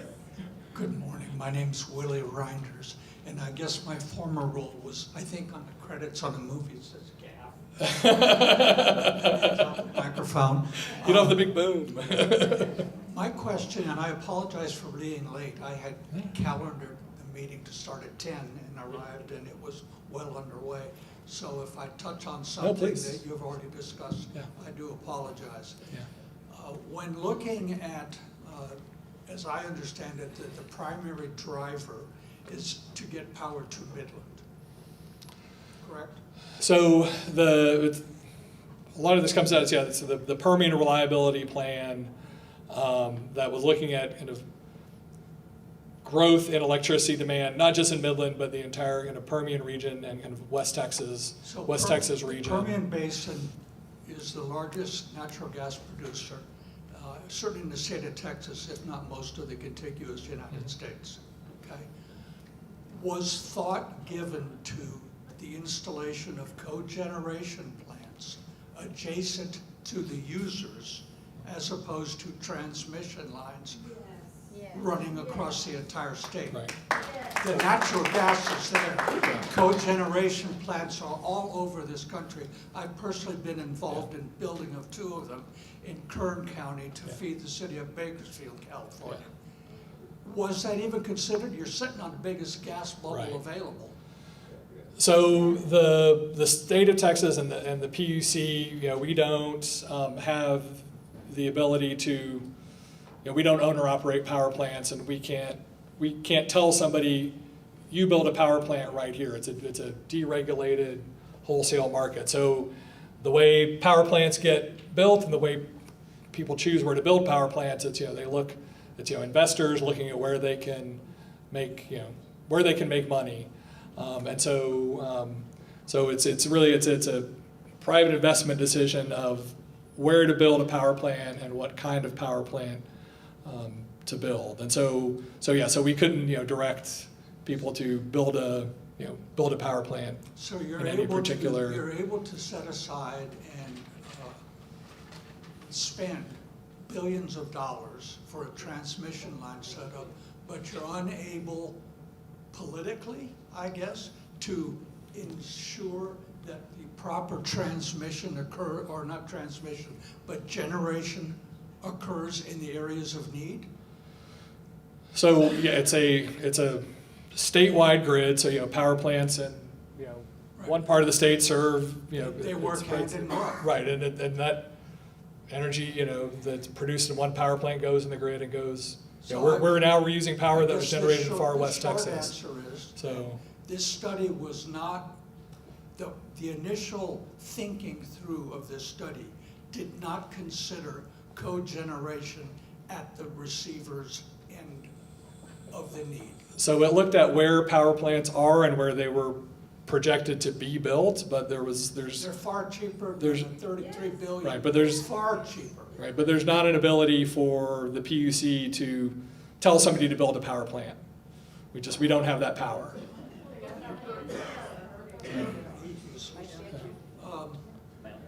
But the receivers can, right? There's a municipality, there's a governing receivership that needs to be tied to that decision. And they're right now the beneficiary of power being brought all the way across the state. Right? They're the direct beneficiary of everybody else's pain. And yet, they're not in a position where they can then say, we need a generation plant, and the PUC would help support that. I'm very confused at why one simple solution was set aside and one far more dangerous and expensive solution was selected as the winner. Hi, I'm Mary Lynn Norman. On October 14th, Governor Abbott signed the loan agreement for a 460 megawatt natural power plant in Fairfield, Texas. Calpine Corporation is going to build that. Right. So it's hard for all of us to sit here with a 765 when there are other solutions. We have the Lucium Clean Campus in Abilene. They put power back into our grid. We have Google working off of the Orion Solar Belt. They only take 85%. They're putting back into the grid. We have Meta working off of clean energy. We have Solunum, don't get me on that pronunciation. But they're going through the ERCOT planning process right now. We have Clearway doing the same thing. We have a lot of options, and when I look at that ERCOT reliability plan, I don't see this in there. I don't see what Tom was referring to. So we're gonna build a power plant here in Fairfield. We have companies that are trying to go completely green by 2040. Dell is putting solar plants in their parking lots. There's so many solutions. Why is the PUC not looking at that? So like I said, when we're planning transmission, you're connecting customers to power supply, to power generators. So we at the PUC don't have the ability to say, build a power plant there in West Texas. So there's Is that true? So there's Because the Texas Energy Funding, the first one you talked about in Fairfield. So that was the legislature and the voters approved $10 billion to finance building of power plants. But even we at the PUC, so companies apply to the PUC for that Texas Energy Fund money, but we can't tell someone, oh, you have to apply in this particular spot. And ask them. So we rely, so people Somebody applied. asked Orion and LCRA to go through Burnett. Somebody asked Orion, all by themselves, to go from Fort Worth, Dinosaur, down into the Permian Basin, just like us. Right, yeah, so we. Someone asked AEP to go from San Antonio into the Permian Right, Basin. that's transmission planning, that's the power lines, and right. you ask them, so you go and ask the power plant people. We don't have. It's not that hard. We don't have that. You're supposed to represent us. Is that the governor and the legislature? Those Well, are Governor just approved a power private plant. investment decisions. I thought this was what you were supposed to do. I thought this was your entire job. Suddenly you can't do it? So here's my other question. Please. I have three more. My understanding from numerous PUC attorneys is that for every dollar the people like Encore and whatnot use to build these 765, they will get 10% for the next 40 years. Yeah, so 10% is kind of a average rate of return on So they're getting investment. money, the 765s. So we have investors who are gonna make money off the back of all these Texans Right. because they're gonna have a line through their yard. And that's why the law. But we can't talk to other investors about power plants. It's crazy. You've got Encore and LCRA are both for-profit organizations. Correct. And if they don't build this line, they don't profit. So that's why the law gives the PUC the authority to pick the lines and also set that rates. Because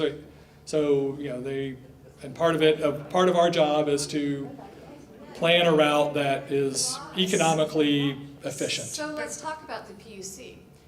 They're gonna pick a line. It doesn't matter what all of us say. The statistics for the 30 years of the PUC is only 1% they've ever changed or denied. 1%. So We do not have a say like you all are presenting to us. I'm going to push back on that in very, very strident terms. The altering the route, moving the different route segments happens in every single transmission line case. So saying, picking the different routes, landowners have, effect on that all the time. So we just push it off to our neighbors. I'm sorry, all of you guys, we're gonna push it off onto you.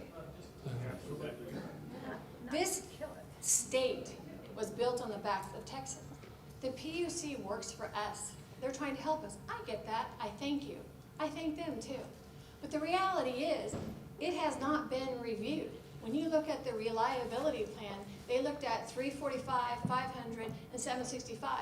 We got Lancium sitting up there and giving us power back, working off for the last 2 years of 345.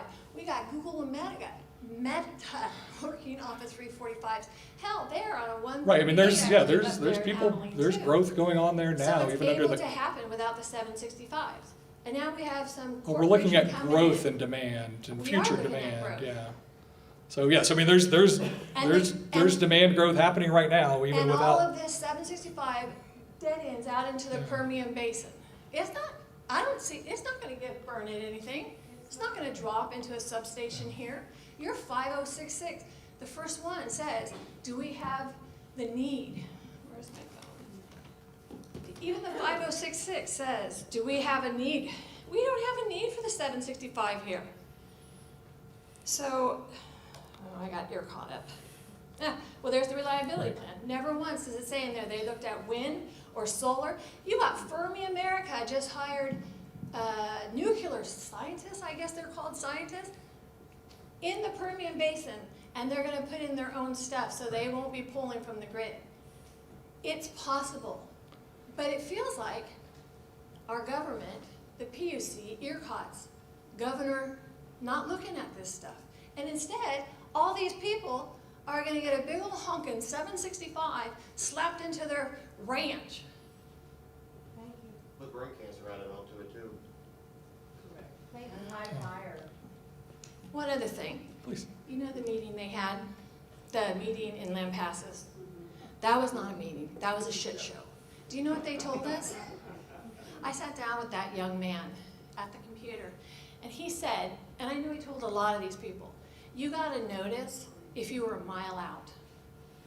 The mixed messages that come, the fact that the LCRA and Encore are not answering any emails, the fact that all my ranchers on County Road 109 on the I-1 segment had not been notified. I paid to send them all letters. You're not doing a good enough job. You gotta do better. We're doing better, us ranchers. We're doing our job. We want y'all to do your job. And I'm sorry this falls on you coming here to do processes when we thought it was more of a question and answer, commissioners. Thank you. I feel better. I do too. My name is Nicholas Perez. I am on the G6 line.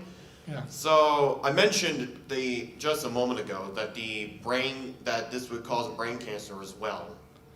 And you never mentioned that when someone here, I know he did, he asked you about the health concerns. Never mentioned that once. You said that this was to bring power to burn it. She just proved that wasn't right. So how long are we going to be in the dark? So, I mean, that's why we're here. When were you going to tell us that this is actually for crypto mining?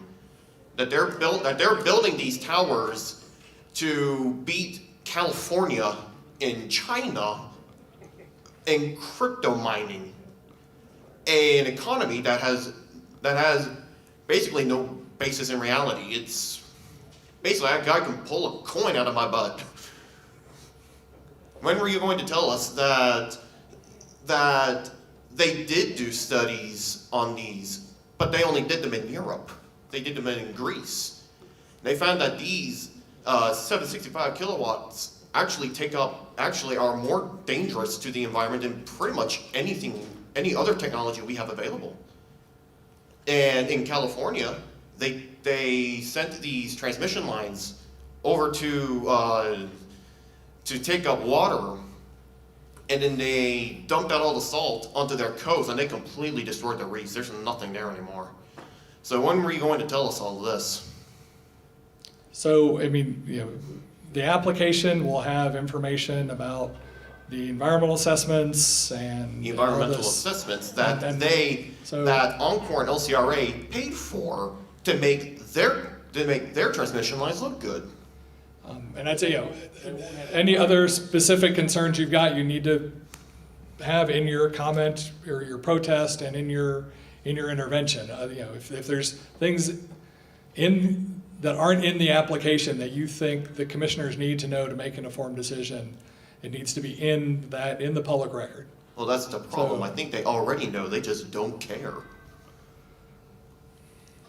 And if you didn't, I don't know how you couldn't. I mean, like I said earlier, this is your job to figure. This is your job to say, hey, maybe this isn't such a good idea. Maybe there might be some problems here. No, this is your job to tell them this stuff. No, I don't have the authority to do that. Oh, okay. Anyway, I guess that's all I got to say then. Okay, thank you. Hi again. Hi, yeah, no, thank you. How are you? A few more follow-ups, if I may. First of all, just a comment that a 9 o'clock meeting time prohibits a lot of people who could have been here from being here because a lot of us work. You look around. Most of us got a little gray hair, and that's because we may have the ability to dodge a job for a morning. So I'm here at the invitation of the Commissioners Court, and I really appreciate them setting this up and making this available. I really, you know. Now,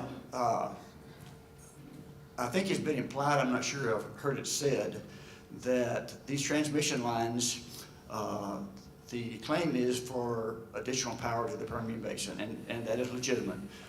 We all think of the Permian Basin being oil and gas, but there's only, according to the ERCOT study, there's only like maybe 20% of the power that's projected from these lines will be going to oil and gas operations. The rest of it will be data centers. And I use that term inclusively of AI development and application and crypto mining. Okay, so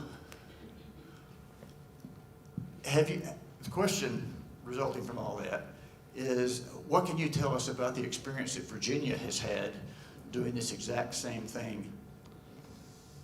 So a couple of things. So on the numbers, when I was reading in the Permian Reliability Plan study last night, and I think they were, I'm trying to remember the number, like 27 gigawatts of growth expected in the kind of broader Permian region, but then an additional 12 of kind of non-oil and gas related. So I think it was sort of but it's not to argue the numbers, but so this idea of looking at even our own experience with large loads like data centers, like crypto miners, and the impact of those on the grid. I mean, they're very, very large users, and it really impacts how we plan and run the transmission system in Texas. So this past legislative session, the legislature passed Senate Bill 6 that makes very, very large changes to how we plan on the customer side of the equation. Historically, we've planned a very open access electricity system. We have not made any judgments about electricity being delivered to a home versus a steel mill versus a restaurant. We made an open access electricity system.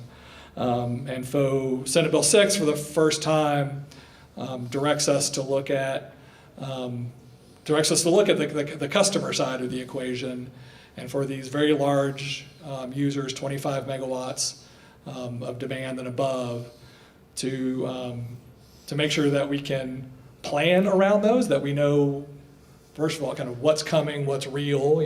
There's plans get canceled all the time, and then how to plan those around those, and then how to make sure that those large users who are going to need a lot of infrastructure built, how we do the cost of recovery for that, how they pay their fair share. So we're in the process of writing those rules right now for those, the generic term is large flexible loads. Okay, so what I heard from that is you don't really know anything about the experience that Virginia has had and the terrific pushback they're having from the public, because after the lines are built, that means big amount of power is available all along the lines, and data centers are popping up everywhere. And the noise, the acoustical, the lighting, the safety, all of those things, and the water, are huge elements that don't appear to have even been studied. I would say that you don't have the ability to control or to determine where power generation happens. That's somebody else in the state, I guess. But it seems like all you have to do is tell private investment decisions, all you have to do is tell the private investors, the data centers, you need to provide your own power. Small modular reactors that are nukes, microgrid, all of those things are achievable today, and that doesn't even include the emerging technologies that will displace or supplant the need for these by the time they're put in service. So my question then, there is a question behind that. Well, and I would direct you to look at our small nuclear reactor, working group we're trying to put Texas at the forefront of that small modular nuclear industry and trying to identify kind of how we can do that. So exactly, and they will evolve at the same time, if not faster than transmission lines. So with respect to how the lines interact with the people, with the data centers along the way, I've seen no expectations or projections about what might happen. Burnett County could have a dozen data centers put in it if they can find the water. Okay, so I think to where you're getting at. So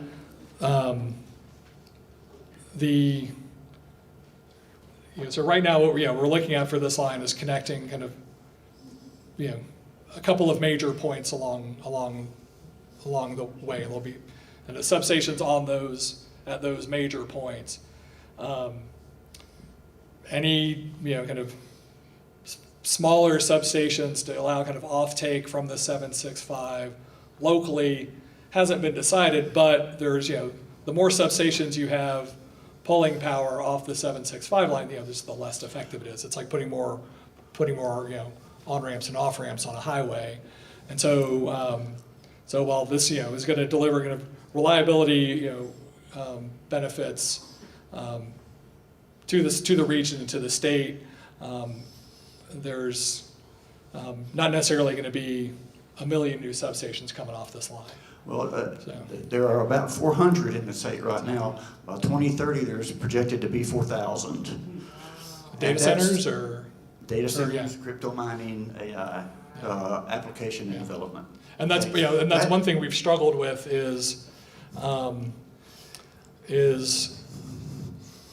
getting information from those project developers, so to know kind of which projects are kind of farther along in the process, which projects are just kind of ideas, and we're not going to necessarily plan transmission grid around just an idea somebody has, but kind of syncing up that, now your project is kind of moving along in the process and is going to become real, and making sure we can plan for those projects that are going to become real. So that's part of what Senate Bill 6 strives to do. I think, in fact, what is happening is that they're being planned and built now with the expectation of the power from the 765, which hasn't even been approved yet. Some might raise an eyebrow about that. So the data centers, will literally spend in the next 5 years trillions of dollars to get constructed, and they have the deepest pockets imaginable. A metadata center under construction now has zero budget, and I don't mean $0. It has no budget. It's whatever they need to spend, they spend, because that's how profitable that process is. And I can understand why a lot of people are loving it, because it's going to put money in their pocket, but it's sure not going to be helpful for the state of Texas, in my opinion. So my question again is,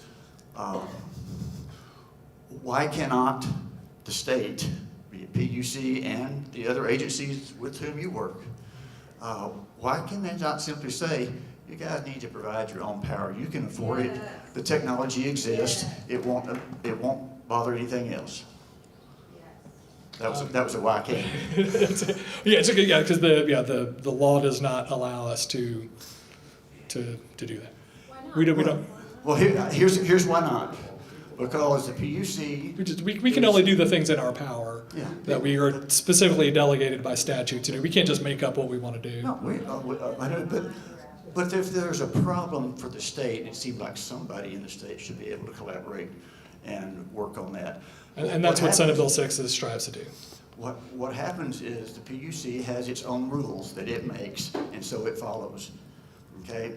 The PUC doesn't, in the rules doesn't say they need to follow TCEQ or Texas Water Development Board because those are separate operations. And so we are left with a bunch of fragmented agencies that are hands-off of the other people's territory, even though it affects us. Well, and I would argue, yeah, it's not a not my job. It's not a, like you see on the cop shows, it's not my jurisdiction. It's like, I don't have that authority. I don't have the power to do that. I can't just go, make up what I want to do. So I need legal authority to do things. Otherwise, yeah, I need legal authority to do things. Well, you're probably not going to be given that authority if you don't ask for it. Just a thought.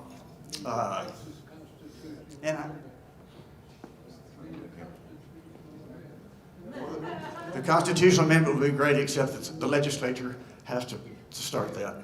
So, thank you. Hope they weren't too direct. No, You've probably heard things like that before. Okay. No, Hey, folks, we've been at this 2 hours. We're going to take about a 5-minute break. Let Mike take care of what he needs to take care of, I'm sure.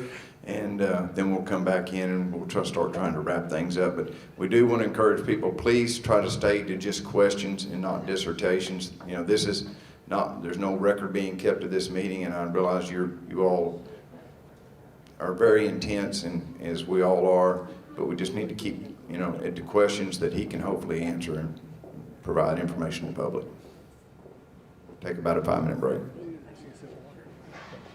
Get parched here.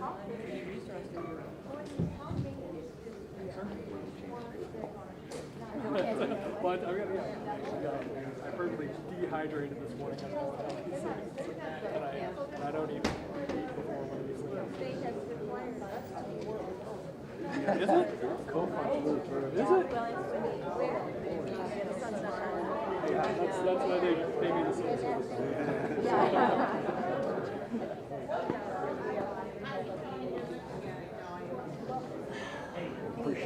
Yeah, that really is. Thank you for setting this up.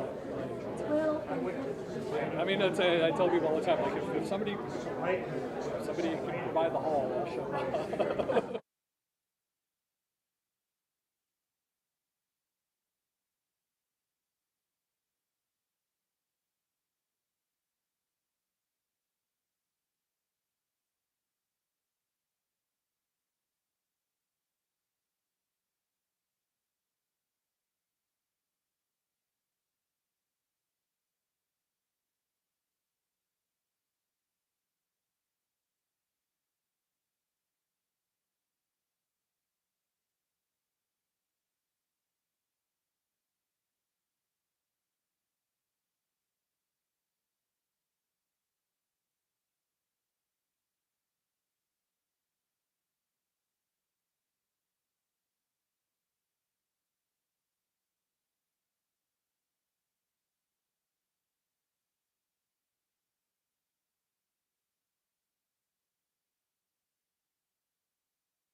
Okay, folks, if y'all could take your seats, we're going to try to move into the wrapping up portion of this so that we can be respectful of Mr. Hoke's time. We're going to try to wrap things up today at 11:30, so we've got about another 30 minutes of this. He will put that slide back up where he has already with the phone number, I was as hoping well you as weren't cutting the line the in front. email, so you can continue to ask your questions I online remember who else was behind you, but I remember and you. go from there. And again, please try to stay with questions and not dissertations. Thank y'all so much.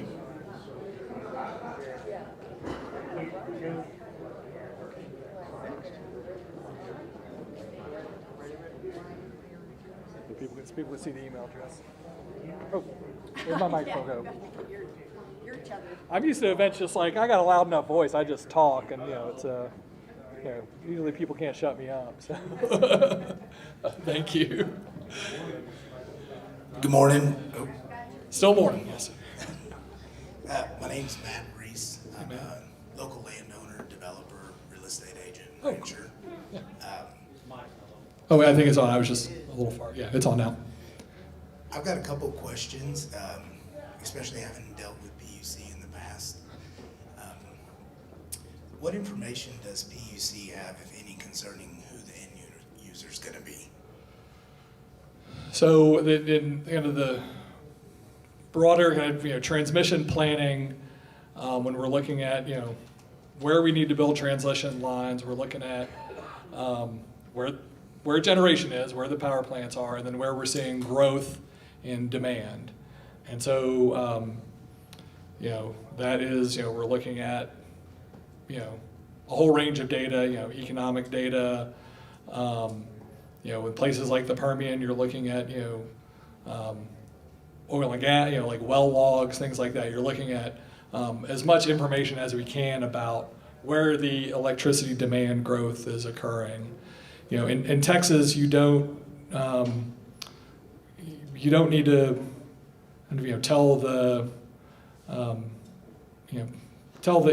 you can just start, building your project, and you don't necessarily need to give your transmission utility years advance warning that you're building something. If you're doing a big project, you kind of work with the transmission utility kind of as you're doing the project. But we don't. It's like I said earlier, it's an open access system, so we're trying to plan a system that will deliver electricity to everybody who wants it, who wants to plug into the grid. So we don't really have the ability to say, this use is good, this use is bad, and I mean, if they're spending tens of billions of dollars, they know who's going to buy the electricity.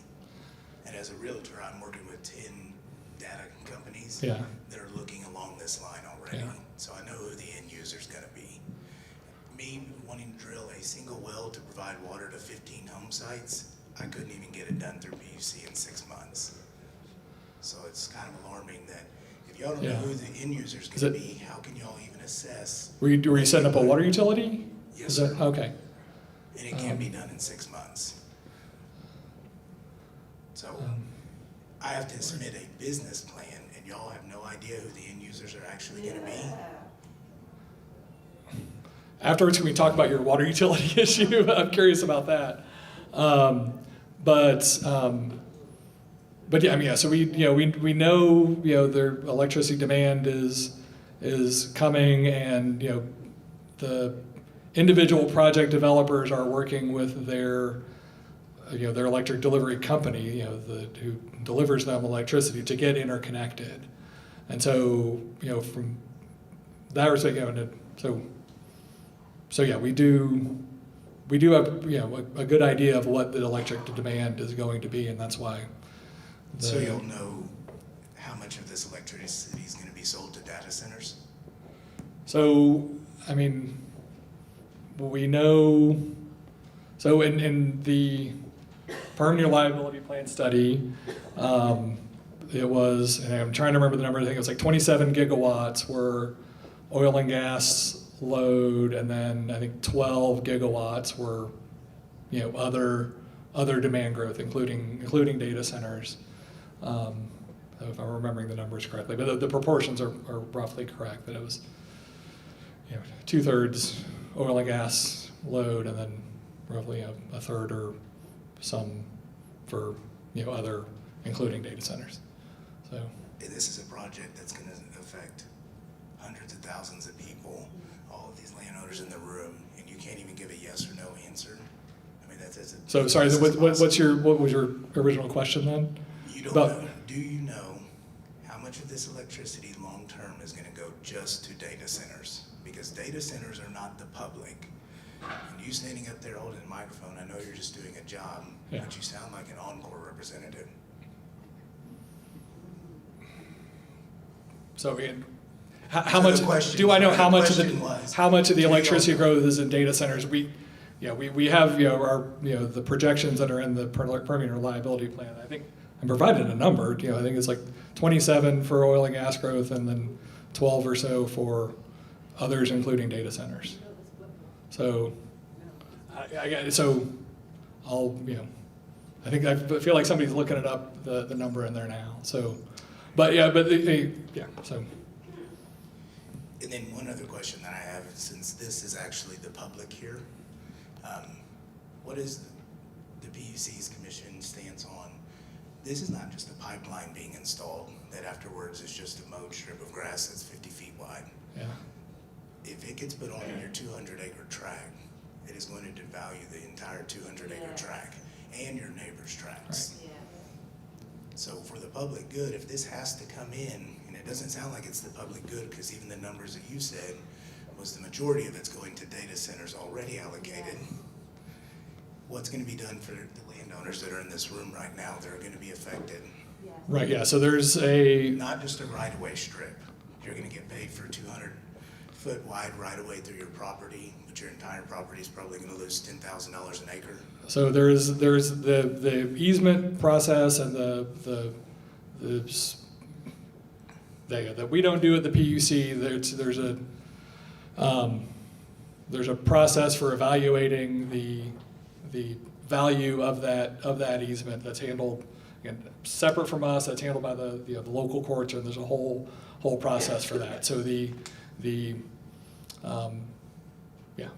there is a process for determining the economic value, the financial value, and the cost of that easement being granted to the landowners. You probably know better than I do. Yes, I realize a real estate guy. All over the state of Texas, but it's just, again, it's kind of frustrating. To be honest, it doesn't sound like this is PUC that's up here that should be advocating for the people that are in this room. And it sounds like you don't have very many answers, which I wouldn't expect for you to know all the technical things, but this is the public in this room. It sounds like you should be sitting here and they should be sitting there. And you getting these answers along with us and then deciding, is this actually for the public and the best use? So I would say that is the point of the whole transmission line case process at the PUC, right? It is to hear from the people being affected. That's what I'm here for today, is to tell you all how you can have your voice heard and how you can participate in that case in a very real legal sense. Have your interest as part of that case. So that what you're talking about is exactly the whole point of this. Most of the is to hear from the landowners. Most of the answers that I've heard since being in this room was email Encore. I think have you tried to reach out to Encore? I think my big answer is participate in the case at the PUC. Am I wrong? So participate.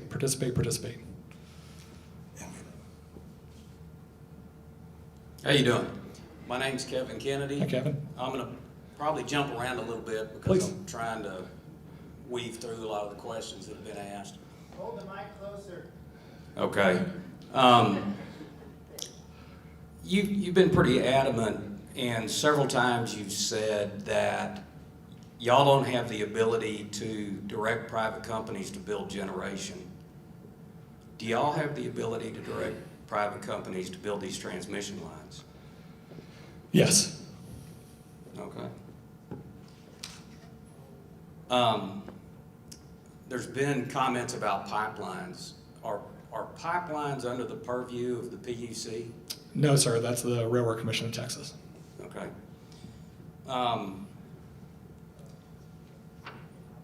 With respect to the criteria, one of your slides you listed multiple things, habitable structures, community values, parks and recreation, a lot of different things that are used in the evaluation criteria. One of the things that was discussed earlier was the need for prudent avoidance. So that evaluation criteria is going to require some kind of an objective analysis so that you can do an engineering analysis, objective rather than subjective. Who is it that actually establishes the criteria? So I'll use habitable structures, for example. Who is it that says we're going to count habitable structures that are within 100 feet versus 500 feet versus 1,000 feet? So yeah, the threshold for receiving notice and being an affected landowner is 500 feet from the center line of the transmission line. And so the commissioners are looking at habitable structures in that area, and if somebody has one that is on the line or kind of nearby, but they think the commissioners really need to consider, then they definitely need to put that in their comments and in their intervention. There's not a kind of hard and fast rule that, well, the commissioners are not going to consider this or they're and will consider the other. But the 500-foot threshold, that's established by PUC? It is, I forget whether it's in rule or statute, but yeah, it's. And that was, and do you know when that was established? And I guess where I'm going with this, is that applicable to a 765 transmission line? Yes, sir. Should it be? I guess really that's it. So let me get back to that original part of that question. When was that established? Was the 500-foot separation or offset from a habitable structure, was that number established as prudent avoidance for a lesser transmission line? Does it predate the creation or concept of these 765s? Yes, it does. And that 500 feet, it's not necessarily saying that a line won't be built within 500 feet. It's for who receives public notice as an affected landowner. It's landowners, and not just your habitable structures within 500 feet, but your land is within 500 feet. And so when that comes down to choosing the actual route and avoiding habitable structures, it really is the commissioners making the decision on each individual segment. Making a subjective decision. I mean, they're making a decision based on the evidence, based on the testimony from from the landowners, from based on the engineering. Let's focus on the 500-foot. Based on the record. But there's no effort by PUC to establish a criteria for 765. To say a 765, the threshold should be 1,000 feet or 1,500 feet. Maybe for a distribution line, it ought to be 100 feet. But there's a difference between a distribution line and a 69 and a 135 and a 765. Yeah, I think it's like everything below 138, I think it's 200 feet. And then everything above is, everything above that is 500 feet. Okay. So, I have a question about the comments. So you've said, you've given us an opportunity to comment to y'all. You've suggested that we comment to Encore and LCRA. The comments that we submit at the public meeting, emails that have been sent, other written comments that may be submitted to them, will they be part of the application? So they take that into account when they're submitting the application, but they don't forward. They don't include all the written comments as part of their application. So what is the path or the mechanism that assures that every comment that everyone made, every email that's been sent, is part of the record and was considered? Is there a mechanism for that? So those comments are to help the companies in crafting their application.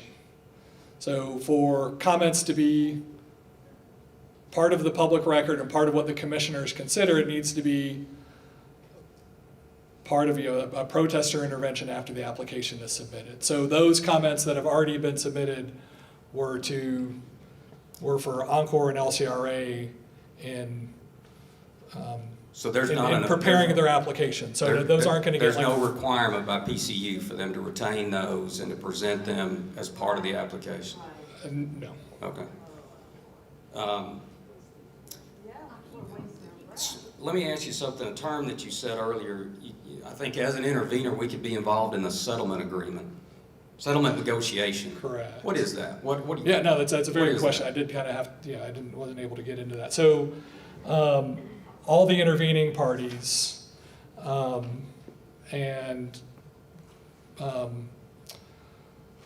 negotiate amongst themselves to pick a route that that they all agree is their preferred option, frankly, it more often happens with shorter lines when you don't have so many affected landowners, when you've got a limited pool of affected landowners, and they can agree. Even a landowner say, well, if you have to cross my property, at least do it in this way, and then if you let it do this way, then I'll agree to it. And so even that is not binding upon the commission, even if there's a settlement agreement. It's okay. Nice when they happen, and the commission will give it some deference, but even the commissioners aren't bound by that decision if it's not in the public interest. Okay, that's helpful. One last question.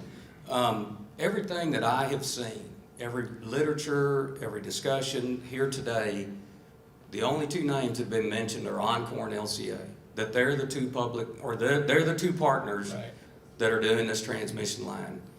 In that comment docket that y'all set up, there's a letter requesting that comment docket. It appears to list 4 partners in this endeavor. Why are there 4 on that? Yeah. And I'm going to say who the other 2 are here in just a minute. So AEP and CPS, or is that the other? Yes. Any of y'all know who CPS is? CPS That's City of San Antonio. Yeah. So there's 3 big lines. So there's the one going through, that's projected to go through Burnett County. There's one that goes from south of San Antonio and runs kind of northwest. Howard to Solstice are the 2 endpoints of that. And then there's another one that's called Dinosaur to Longshore. Thank you. So it's 3 separate projects. There'll be 3 different transmission line 3 different cases going through the PUC. So Encore is doing by themselves. Oh, sorry, I'm talking away from the mic. So Encore is just on their own doing the Dinosaur to Longshore. LCR and Encore are doing together the middle route, and then AEP and CPS are doing the southern route. And the way those are picked, it's based on kind of which company already has the existing infrastructure in the region, who operates those endpoints, the substations that are the beginning and endpoints, and that's how those are picked. So the docket letter that I read only referenced this particular line. Are there other docket letters for the other line that have LCA and Encore on their name? So we've got a comment docket open right now for each of those projects, one for each of those projects. And then, when we receive an application, and it'll be the time for protesting or intervening, there will be a docket for this specific line. There'll be a separate docket for each of those specific lines. Okay. I don't think we have one that's just kind of a general. Okay. Well, that's all my questions, but I'm just going to give you a little general commentary. Yeah, please. So that's an example where you've got an official document on your website that makes it appear that the City of San Antonio and AEP are involved in this line, because it's a letter that references them and only this line. And a lot of the stuff, just like the criteria, y'all ought to have a criteria for a 765. So my request to you, it's not a question but a request, go back to your people in Austin, read this room, go back and tell them the shortcomings that y'all have, and the impact that you're having on people and how passionate they are. Yeah. It should not be up to a bunch of hillbillies from Burnett County to keep this thing from coming through here. So I appreciate your time and, Thank you. and And just, if you have that here, email me or kind of what that document you're talking about so I can make sure that I'm yeah, I'll send it to correcting you. what needs to be Thanks. corrected. Thank you. Hi, I'm Hi. Beth Coons. Hi, Beth. And I'm not a true rancher. I have a ranchette. I am on the POA board that represents a ranch community of 232 property owners. So they are the POA. The POA received a letter for the public meeting because the proposed line down County Road 108 will cross extremely close to our entrance and through the first two properties of our development. Yes, our only egress and entrance and in and out.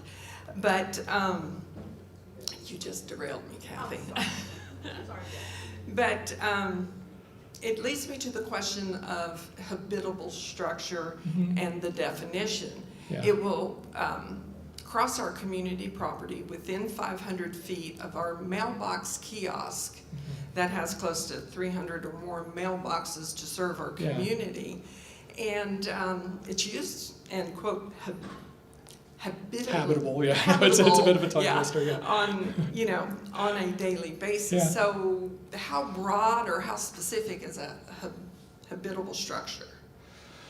So I would say, if it is a, if it's a structure, like nobody's inhabiting it, nobody's living there, but it is something that everybody in the community it's getting a lot of traffic and a lot of people going there. So I would say that's definitely something unlike that most is, it's worth telling the commission about. Yeah, unlike most of these rural ranch style communities, we do have 85 full-time residents and another dozen homes currently under construction with the potential to have 232 full-time residences. And so it's affecting a large number of folks. No, and I'm thinking other transmission line cases we've done where exactly you're talking about, like, this is going to go across the entrance, the single entrance or a subdivision. This is I've heard that in other transmission line cases. So this is definitely something worth raising. And then I'll look forward to some of the environmental and health studies that I'm sure we will all be provided. Because while we won't be living directly under these lines, we'll be under them getting our mail every day. In order to get to the city of Burnett from our development, we will cross under them a minimum of 4 times.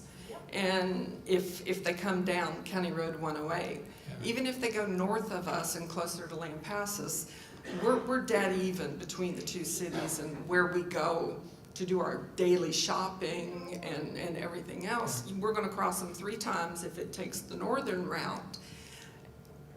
I want to know, are there effects? Will that be part of the study? Or should it be? So I'd say there won't be a separate study of the effects of electromagnetic frequencies on. That's You said there will not be a study. Not on the effects of specific EMF on these exposure. Right. Yeah. It's the policy is that policy of prudent avoidance. Limiting the exposure where where it's feasible, but and it's with Then to move along quickly, everybody should look at the docket filings for 55718. This docket was opened, say, within 10 days of the House bill being passed in 2023. And guess who the very first person filing on this docket was? It was Encore. They were already fueled up and ready to go. They serve the load, a lot of the load in the Permian Basin. Right. So they were strategically ahead of all of us. And then I want to ask, who does, for the state of Texas, promote and solicit power generating plants? So it is. Does anyone? No, there's no state agency That says, hey, we need power out here, who's willing to build? So, right, it's private companies looking at the state saying, here's where I want to invest my money. We have the Texas Energy Fund that provides, low interest loans, but that's, based on the companies. It's low interest loans to companies who are willing to invest in, and so it's not like, even with the Texas Energy Fund, we're not putting up all the money and directing, who to build. Scrolling through this document and the people who participated into the process that got us to here, there's a lot of energy companies, oil and gas companies, public utility companies, the City of Garland, the City of San Antonio, the Sierra Club. Who'd have thought? And we all need to have a talk with the Sierra Club. Of course, they advised y'all that you were putting the horse before the cart and not looking at green energy. But then in the evaluation between the 345 and the 765, they recommended the 765. Yeah, it's an interesting doctrine. And then Lucium, they participated in that docket. Nobody even knew this docket was going on, and people were participating. I know the county received a letter dated like January 25th of this year, and a letter from the group that is doing the environmental study asking for input. It was entered into the record of the county commissioner minutes in February, and then there was zero discussion for several months that we had access to as the public. It was not in there. And then just another little aside, somebody talked about power G6 and turns on the lines.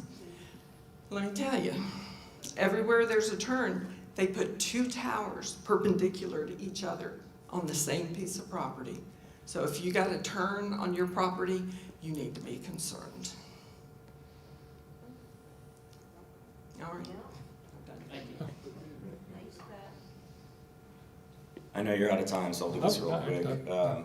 My name is Ryan Hopkins. Hey, Ryan. My first question for you is, I've worked in this industry for a really long time, and in the past... In the electricity industry?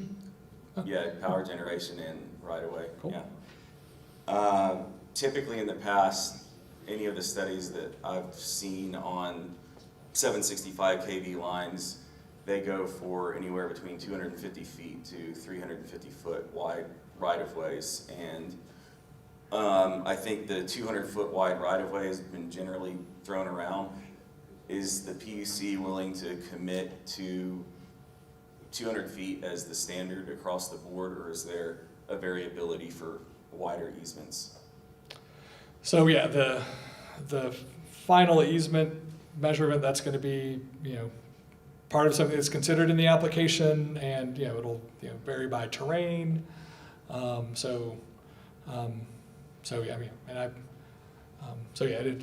going to be, from what I understand, 200 feet is the kind of the general guideline, but it can vary based on the terrain and turning structures and things like that. So yeah, 200 feet is the bare minimum for this size line. So I suspect that there's going to be quite a few more properties that are over 200 feet than there are less than, but along those same lines, one of the reasons they do that is for access. So I'm wondering what the limitations are going to look like for access during the construction periods, because I know that they're going to need some kind of temporary workspace along the corridors as well as lay down yards. Is the PUC, when they consider this filing, are they considering granting condemnation authority for temporary workspace? So that'll be, the condemning, doing any of the condemnation of the easement and access agreements and all that stuff. That's handled, after we grant the transmission route and done through the local courts. And that's something that's up for negotiation between the landowner and the utility building. And kind of, access agreements are one of the key documents for the easement. I mean, that's That's a big part of what an easement is for. Right. For Will access they- agreements. Will they have the option of declining temporary workspace outside of that 200-foot wide right-of-way? Or is there the potential that if the utility demands it, that they can proceed to condemnation? Yeah, I don't, you know, on the easement side of things and how the condemnation, I'm not as familiar with that, so I can't really give you a good answer, sorry, that's one of those, I'm sure there's an answer for it, I just don't know it off the top of my head, so. I mean, that's the number Yeah. one, that's the document that controls this in perpetuity for forever, so I think it's probably the most important thing. And then I have a lot of questions, I'll just ask one more. Please. What is the anticipated data, I guess? Is there gonna be OPGW on these lines, transferring data from the Permian Basin and vice versa? Sorry, what's OP? I'm not familiar with the term. Fiber line. Communication lines. So I mean, I think at the transmission line, you've got kind of some a telemetry line, kind of telling you, with the data kind of about giving you information about feeding back information kind of about the line characteristics. But will there be? So yeah, I mean, I think it'll just be a standard line from that perspective. I'm not being an engineer. I'm not sure how to answer your question. Will there be accessibility to those data centers and the ability to transfer data, or will these be limited to electricity? That's not really something I've heard talked about. So I don't. Well, it's a huge deal because. So. I mean, a broadband over power line. Is that what you're talking about? A broadband over power line? I'm talking about fiber line. Like, I'm talking high-speed data cables for internet. Magnetic field. So, yeah. No, they put them. They use them as static lines on transmission lines all the time. So yeah, I don't have the answer to that. It's very common. Okay, well, to me that's a very important question that needs to be answered because we talk about the money involved with the transfer of power, but the data is worth far more than the power that's going to go through these lines. I mean, we're looking at the electric reliability impacts of these lines. The PUC doesn't really consider that at all. The kind of the data. It's not something that we consider. Well, they should, because if the PUC is the governing authority who decides whether or not they can utilize your property in perpetuity for the purpose of electricity, combining it with the power to transfer data from one place to the other should also be part of that consideration. Yes. Just like if there was anything else on there, a bus or a train or whatever. So yes. I appreciate it. Thank you. Okay. Oh, sorry. Okay, folks, we've been at it for over 2.5 hours now, and I think it's time to close it, or I've been asked to close it. So other questions can be discussed after we end the meeting, after Commissioner Dr. Can I follow up one question? Real simple question. Let me say one thing. So, sorry, Mark. So, sorry. You've got our email address there. You've got our phone number. This is not the end. This is not the end of this conversation. So please follow up with us through there. Again, we're here to answer those questions. So this is not the end of this. Is not your last chance. Just 30 seconds. I'm hearing that 765 is still on the table. I heard you tell me earlier that we need to communicate with you if we don't like 765. And I believe that is the general consensus here. What's the next step on how we get back to the evaluation of 765 versus 345? Everything can be considered in the case. Case? Yes, everything can be considered. You can start writing the comments now if you want. But I will say there's a lot of people, including the Sierra Club, that chose 765 because 345 will increase the number of towers on the properties. So it takes up a lot more space of property. But without an environmental study and the impact, I don't see how anybody can make that decision. So if we're all unified with getting 765 out of here, there is a way to communicate that. And I don't know if that's the case because I've talked to a lot of lawyers involved in the case that their clients would rather have the 765 than the 345s because of the amount of space that will be used by land. The towers will take up a lot of space. We're going to stop here. I'm sorry, guys. But I will say the comments are the way to do it. Let's turn it off. You've had 3 shots at it. Okay, so the comments are really important. If you don't feel like Encore is responding, if you don't feel like Encore is doing their job the way they should be doing, complain to the PUC about that, because they have a lot more pull with Encore than I do. You know, I will call Encore and tell them that, you know, the constituents are feeling like they're not doing a good job. I know everybody at Encore, and I promise you I'll be doing that today. But I don't know that I will have the weight. The PUC will get their attention. So if you're having an issue with that, file comments just about that. Contact the PUC, contact Mike. He's going to be talking, I'm sure, to the executive director and giving some feedback about this. Maybe she can talk to Encore. So really this was a forum to talk about process, and we are so early in the process right now that we just don't have answers. And when I worked at the PUC, I had these kinds of lines. And I looked at every single thing that was filed in my cases, every single thing. And staff worked with the engineers and other staff at the PUC, the lawyers did, to pick the best line that they thought would go, you know, carry forward. And they were at a party. The staff of the PUC is a necessary party. They have to be in it. And the commissioners often didn't take what we suggested. Everybody is equal. The staff is equal as a party to everybody else. So we don't know what's going to happen. And as far as intervention, if you did not get notice at all, and it is on your property, you bring it to the commission, and they will give you 30 days to intervene. I mean, that's a 30-day addition. If it turns out somewhere in the case, I mean, they deal with it case-by-case basis. It just depends on the facts, what's going on at the time. So the commission will, I've seen them pick routes of people that were noticed. If something were to come up that they ended up picking up a route that didn't, then I don't know what's going to happen. No one's going to know because it's a case-by-case basis. Okay? I appreciate everybody coming. And oh, by the way, I should say this at the beginning. I was hired by the Commissioners Court to help them figure out the best way to help you all and what to do and whether or not they should intervene, keep them apprised of things. So I've been trying to inform the Commissioners Court. We put this on today to try to help inform you. And are you saying whether the Commissioners Court should intervene? They'll make that decision.